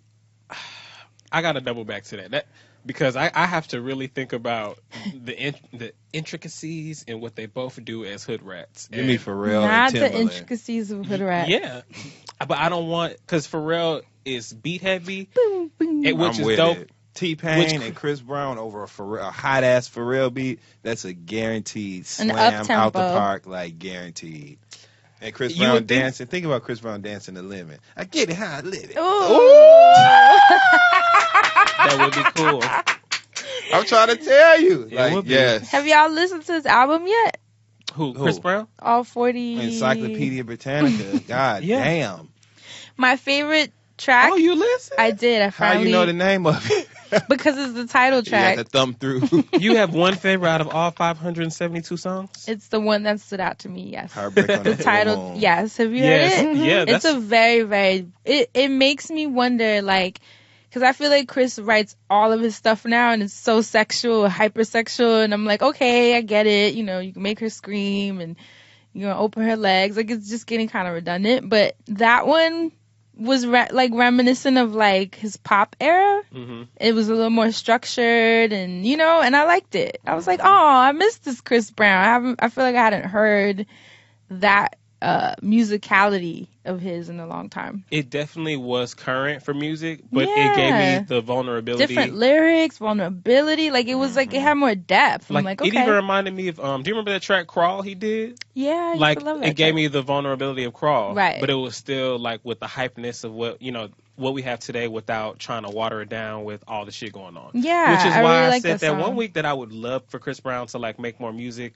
that's not, like, on sample season, which is fine, and to try to be like Michael Jackson. Because when he reaches to some of these places, he can do, like, really bomb shit. Because I like his voice. Me I too. mean, you Oh, can't yes. knock his sound, and I just feel like he's getting so sexual in all his songs that they're all starting to kind of sound the same. Right. So I think with that title track, I think it's like in the middle of the album or something. It was just kind of like, it really stood out. Yeah. And it was nice. It was a nice sound for him. I was like, oh, I'm so glad that he reached back into that bag of tricks. When I listened to that song, it actually made me stop listening to the rest of the project for a minute. Exactly. And But I then had I it had- on repeat for a while. Yes. I So love it. That definitely is Great a standout. job. Outside of that, I've also been listening. I had to revisit Drake's "Take Care" because it was the Oh, last wow. week was the 6-year anniversary. Oh, Damn, it's sick. been 6 years. Ain't that fucking That's- crazy? Oh my God. November 15th, 2011, "Take Care" came out. But when I saw that, I was like, I need to revisit this album just because I've been missing Drake anyway. And "Take Care" was one of those albums where people criticized Drake and was like, oh, this should have came out after this one or before this one, and people didn't really appreciate the magic. It was good. But it was a great one, and it was another track that featured the one and only, or it was another project that had a track that featured the one and only Rihanna. "Take Care" did the title track, and I thought that was a dope-ass track on that project. So shout out to Drake for that. And I'm also checking out these artists. I haven't had the chance to listen to their projects. Young Swag dropped a project called 32 Teeth. I wanted to check it out. And sadly it's Young spelled YVNG. Of course. Young Because that's how Swag. it sound when he got all them goddamn teeth in his tongue. And look at the cover. You can't. Young flag. This is why I 32 I teeth. saved them, because the cover is like a little cartoon, Oh, that's cute, though. and his teeth say 32 teeth in it. It was cool. Dead. And I'm also checking out Maurice Moore, who just dropped a project called The Amber Room. He's R&B soul artist. The track that has the star by it on Apple Music is called Thought Line. So I have not listened to this Thought artist Line. yet. I have not listened to this man yet, but that's who I'm going to be checking out. So that's it here over at the Listens Lately. Don't forget this month's playlist pledge is out. Tweet me who your favorite artists are, and I'm working on next month's playlist already because November is pretty much fucking done. Happy Thanksgiving. That's it here over at the Music Man segment. Thank you again to Form for supporting today's episode of The Friend Zone. Form is the premium hair care collection dedicated to making every hair journey simpler and better. Inspired by your own hair care experiences, Form delivers uncompromising performance without sacrificing the health of your hair. It all starts with your life, your style, and your hair goals. After taking the Form consultation, you'll be delivered a Form regimen complete with selected products, styling techniques, and care tips that are tailored to you. Just like their brother brand, Bevel, the folks at Form were tired of seeing the women they love struggle to find hair care that was personal, effective, and high quality. And just in time for the holidays, formed gift cards and Form Minis. Form Minis are lifestyle sets for hair care on the go. Whether you want to transform, move, bounce, create, or make sure you stick to the details, Form has you covered. And just for our listeners, go to formbeauty.com/thefriendzone to get 10% off and free shipping on your first purchase. And a free Form Mini when you spend over $50. That's formbeauty.com/thefriendzone. Get personal with form. Now to move on over to TV Land. Well, this week, the Real Housewives of Atlanta came back with week 3, excuse me. Sheree had a party at her home, Chateau Sheree, which is actually beautiful on the inside from what we've seen. Chateau Sheree. Right. She had a party at Chateau Sheree for her mama, Thelma, who turned 70. So they had a 70s themed birthday party, which I guess the number 70 was enough for them to feel like there was a connection, because I just don't understand why they had a 70s party just because her mama was turning 70. But it wasn't my party or my mama, so I just stayed out of it. But the party was at Sheree's house. Everybody had a really good time. You can just tell the tone is a little bit different this season. You can tell there's been a switch in the producers and in the creative direction of the show. There's just a lot of parties. Everything's really produced, and they're not really focusing on like the actual storyline between the women. It's just they're putting them in these scenarios.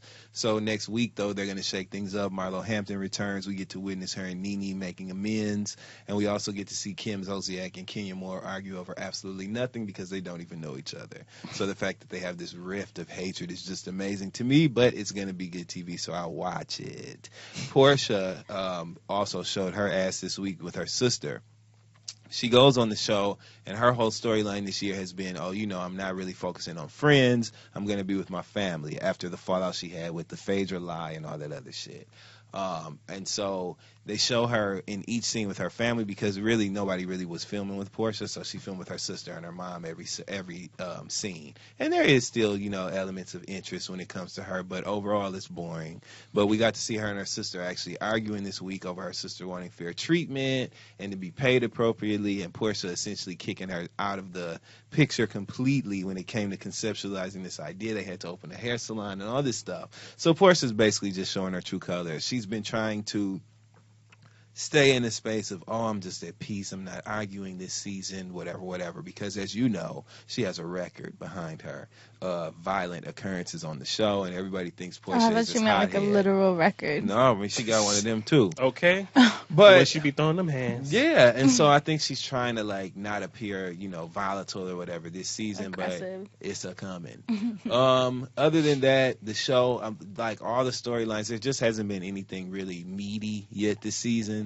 But next week, all that's going to change because Marlo's back, Kim Zolciak is coming back, Nene back, Big back. Everything is just, it's going to be good. So I saw someone tweet, if you're having trouble sleeping lately, to put on Real Housewives. because it's been boring, but that's crazy. But it really, I've been trying not to say it's been boring because I'm like, what constitutes exciting reality television for me? Why can't I just be interested in what they're showing? True. And I have been able to find things like seeing Cynthia date, you know what I mean, and be this, new divorcee, and have this thriving dating life. That's been interesting to watch.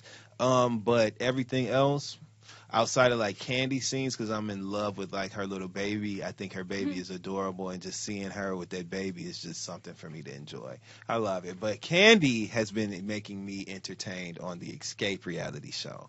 So shifting gears over to there. Haven't seen it. It's so good. It's this week. Oh my God! I can't wait for you to watch it so we can fucking talk about it because there's some things you need to see. Oh God. But yeah. Go ahead, just talk about it. So talk about it. It's just that this week we see them actually in LA for the BET Awards. You get to see Tiny's daughter Zanique doing her own performance and see the girls all supporting her in that, which is cool to see because they essentially watch this baby grow up. So seeing her perform is dope. You get to see Tiny kind of feeling a little bit weird because T.I. wasn't around, but all the other girls' husbands were there, and he didn't come to their performance, and it was just, she felt, a little sad about that. You get to see a really dope moment of her, literally in the bed with all her children, Zanique and her two sons, King and Major, and beautiful little Aries, and just see them at home chilling, sweatpants, hair tied with no makeup on, chilling at the crib with the family. It's just good to see because, we love Tiny. Did it look like Family Hustle? They did not look like Family Hustle. They looked like Family Comfort. You know what I mean? Yeah. It was just looked really good. So that was good to see. Married to Medicine has been taking me there emotionally because I feel so sorry for Dr. Jackie. I cannot believe Curtis cheated on her. Dr. Jackie was actually on Sister Circle Live. Hey. And she said that, or no, excuse me, she was on Sister Circle Live, but the interview that I was about to reference was on Watch What Happens Live. And she said that she filed for divorce 3 days after the cheating allegations came out. So I was a little confused as to whether Dr. Jackie was going to go through with the divorce, but it's looking like she is. So that is something, I guess, that some people can find some sort of satisfaction in, because we really didn't know which way she was going, and everybody's so fucking mad at Curtis for cheating on her. So it's good to see her, bounce back a little bit with that. Yes. There's a lot of other stuff on television. Love and Hip Hop New York really hasn't been interesting to me. I don't care about anything that's going on there, and I've been trying to make myself care. I just don't. I don't. Who's on it again? I don't know. Bianca, Young B. So Bianca, some girl she You're argues about to name with. a whole bunch of people nobody cares about. Right. That's how bad it is. It's just that bad. So I'm just What about not. Mariah Lynn? She's still there. Yeah. That's the crazy thing. You have people that you don't really care about with these big storylines, and it's like, we don't really care about this. But there's nobody that's like knockout with like something really interesting that you want to hear about her say. She was on there. Right. Mariah Lynn was on there arguing with this guy who was supposed to be her boyfriend, throwing seeds at birds because she felt like he would feel at home around birds since she thought he was dating some other girl.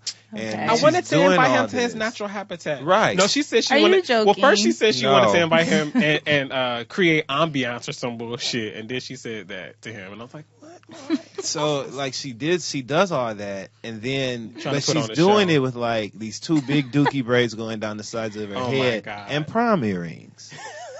I was so confused. Literally, What, you like see the Asante's sparkly reaction. earrings? Like there's it's like a The sparkly 2-jewel hoops? drop. Oh, Okay, shit. and so there's a big He rhinestone. said 2-jewel drop. There's a rhinestone piece with a big teardrop jewel hanging off of it. Literally prom earrings. I'm like, why is she in the park throwing seeds at birds with a nigga that don't care nothing about her and prom earrings on? I've just been so confused. And her song is Too Much Money in the Bank. I've just been confused. I've just been so confused. So that's what makes it less than satisfying to watch it. Another person, Lil Mo. Now, Oh, Lil Mo. I'm such a Lil Mo fan when it comes to her music and like what she did. To this day, she's got one of the greatest covers of Cyndi Lauper's Time After Time that I've ever heard in my life. How the fuck ever? Why? Why, Cynthia? Why Cynthia Little Mo loving Dargan? Why are you doing Damn. this? There's no reason for her to.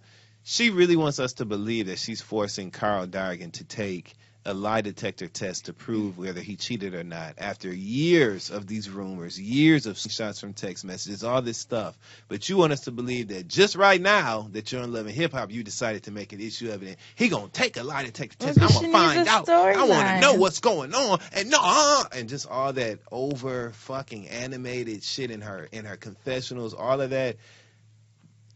I just don't understand it because you're a singer. I get that you feel like this vehicle can drive people closer to your music and interest in that, but you don't have to do all these other things to make us interested in your music. We like you because of your voice, Little Mo. It's always just been that. That's it. So all this extra stuff is so disheartening, and I could crack so many jokes and say some things that you and these listeners would never forget. But I don't want to do that to her because I respect her music, and it just makes me feel so sad and downtrodden.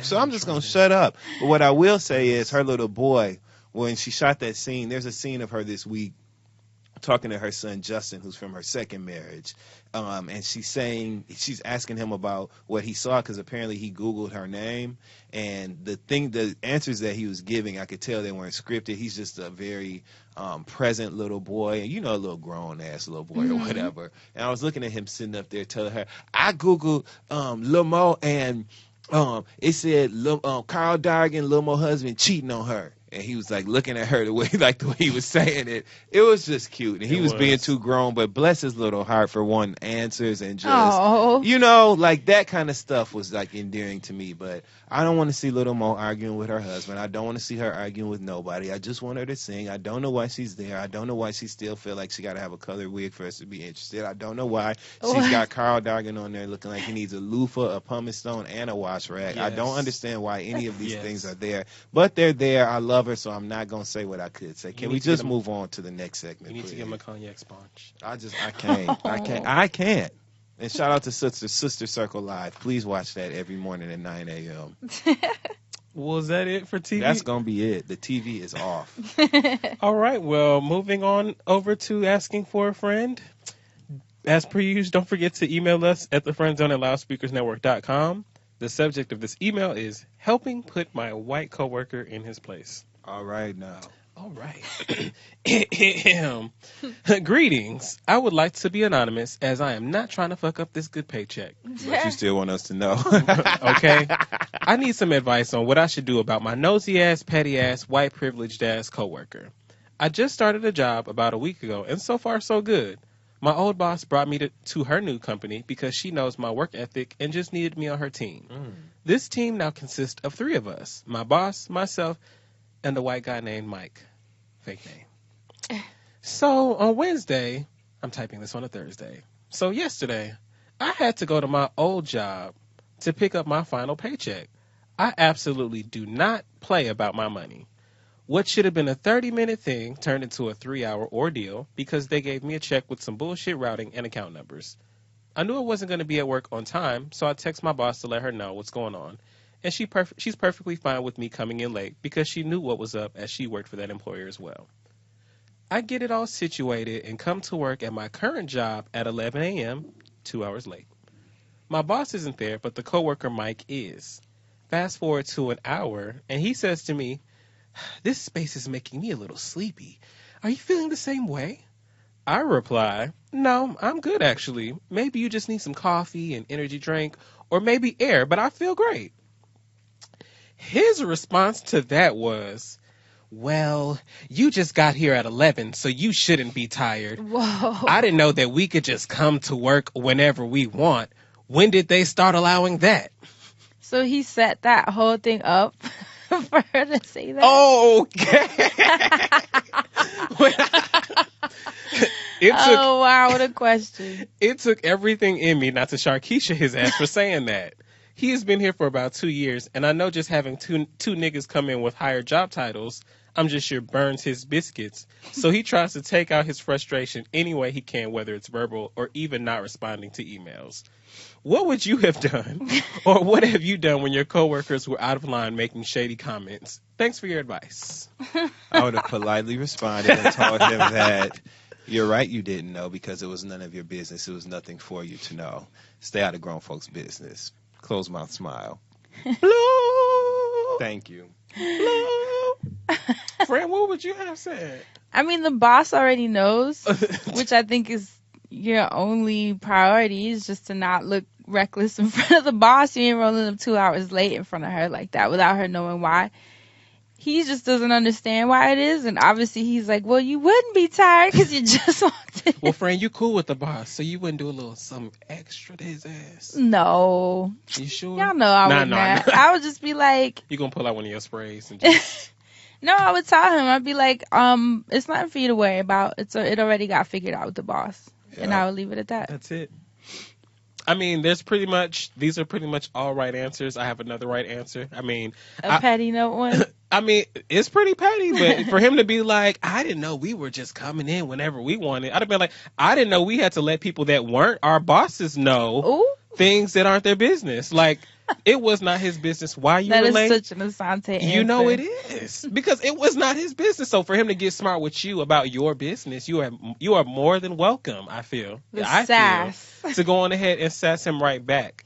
Just to let his ass know that not everything is about his ass. You were at your old job, minding your business, doing what you needed to do. He didn't have to worry about doing extra work or anything, I'm assuming, because your ass is black. So I know that your work was done when you walked in.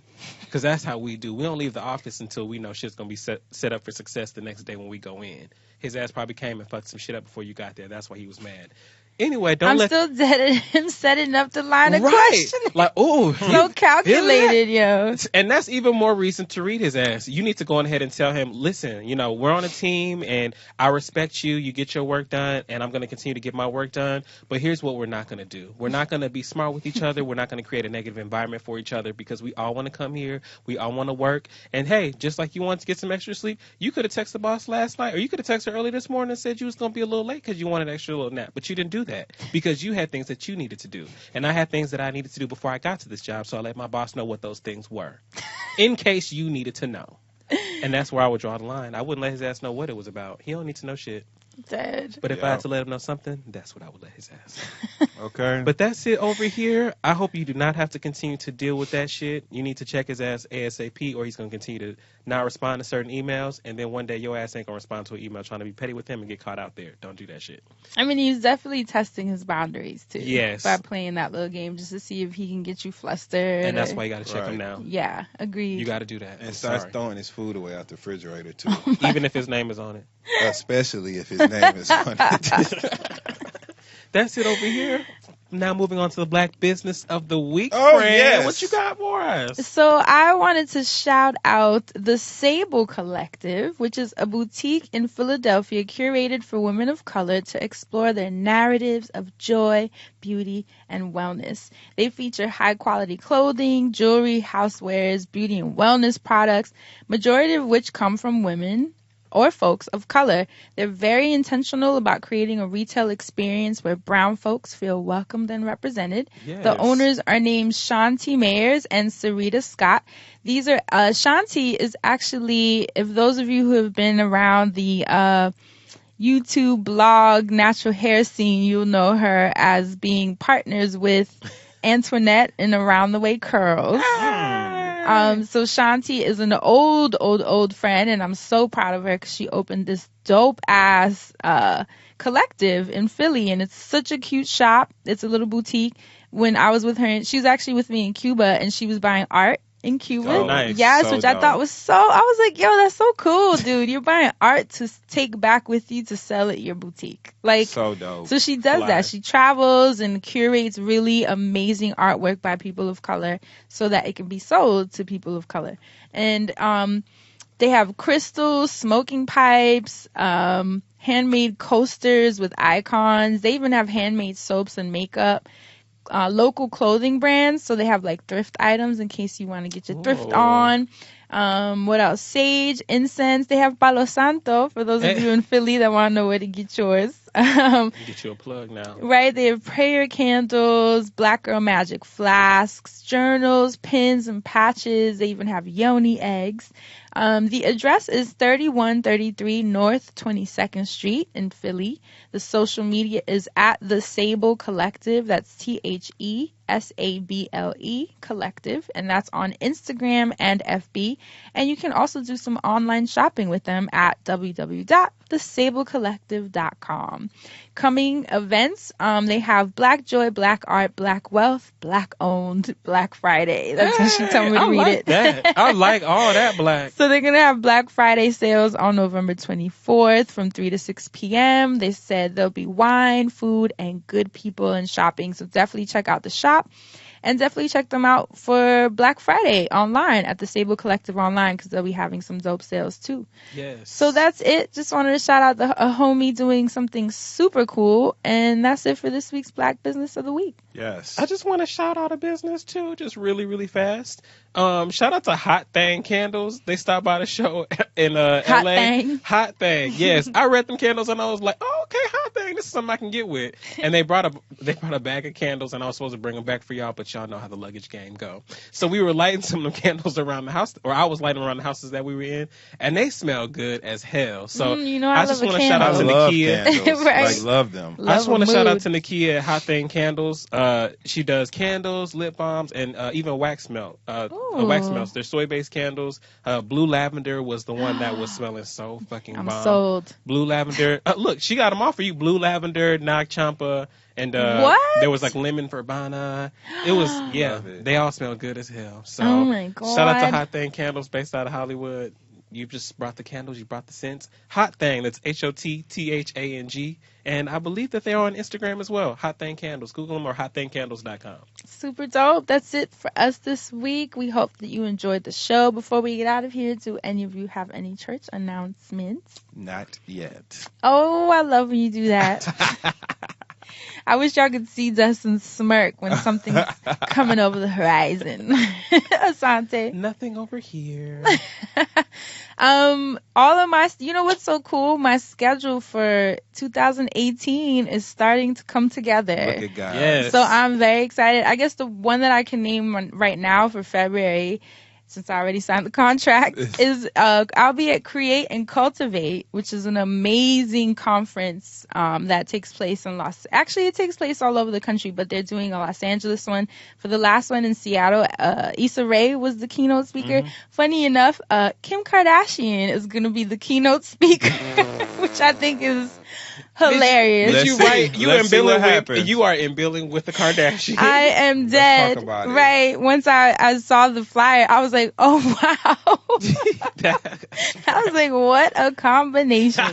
I will be on the panel that will be discussing podcasting 101 and giving you guys tips on how to get started, how to make it work, production, everything you need to know. So I will be posting that flyer very soon. I'm very excited to be in LA. And yeah. I'll let you know what else is on the schedule as we get closer to it. But 2018 is looking good. I'm very, very excited about all the projects that are coming ahead. And that's it for us this week. Thank you guys so much for listening. As always, we love you so much. And we'll see you guys next week. Stay black and protect your magic. Bye. Don't forget that today's episode of The Friend Zone is brought to you by Planned Parenthood. The Trump administration recently rolled back birth control coverage, allowing employers to deny insurance coverage on religious or moral grounds. 62.4 million people across the country benefit from birth control. If you think birth control should be a right and not a privilege, it's time to get loud. Text ZONE to 22422 and Planned Parenthood will periodically text you ways to fight back. Reproductive